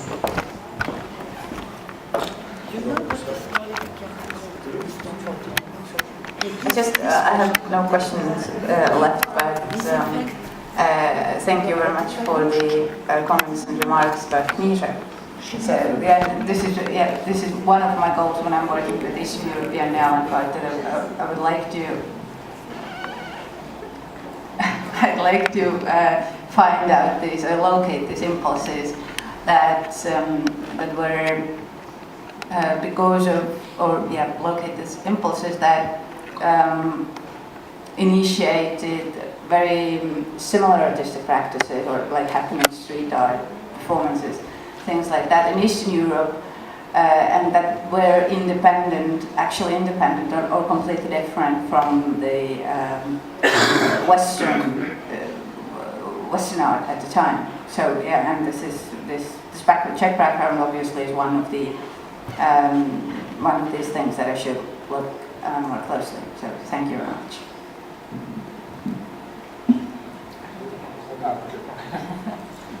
Yeah, also just two short answers. One to Andrzej. I mean, that's a very big question of if globalization is actually global. I think it's a very good question. I mean, I would answer it in a way that yes, I think globalization or the discourse on globalization is written, is constructed by people who can somehow afford globalization. It is written, the official discourse is being done at universities, it's being done by people who have the possibilities to travel, to communicate, and so on. This is one answer. And then what I have tried also to show in my lecture is that there are like micro-globalizations that somehow they develop on the spot in certain circumstances, and from there they grow. So I think we can think of globalization in terms of deduction. There's like a discourse that is deducted, and there is globalization or discourse on globalization in an inductive manner. So where we just see where globalization starts, how it spreads, how it grows, also how it is sometimes declining, and so on. So I think these are the two dimensions, induction and deduction, to talk about globalization. And I sympathize with, of course, an inductive approach. I don't like these discourses that are projected onto phenomena. I like to really explicate something that is already there, latently there, and that has the capacity to grow. I don't like to project. And Sixieta, the Parandowski, the World Fair, it's a good remark, I left that out. This was a 1939 exhibition and was decidedly futuristic. And so everybody who participated in this 1939 exhibition at the eve of the Second World War, it's really ironic or almost cynical that really like some minutes before the World War started, there was this great hype of belief in a new, in a bright future in America, and then everything came crushing in. And in this context, Parandowski used these references to Italy as a country, as a paradigm where already once future had been written, whether the Renaissance, with something new had emerged. So again, it's a retro-modernist, I used this term in the lecture, it's a retro-modernist approach, one could say, and yes, decidedly anti-folkloristic. No more Tatra, no more Podale, the region, no more Carpathian Mountains, no more Hutsuls, no more Gurali people, and so on. So, thank you very much. Yes, they have heard a big applause. Thank you for all the discussions, and thank you, audience. We meet again soon. Look, it's a program.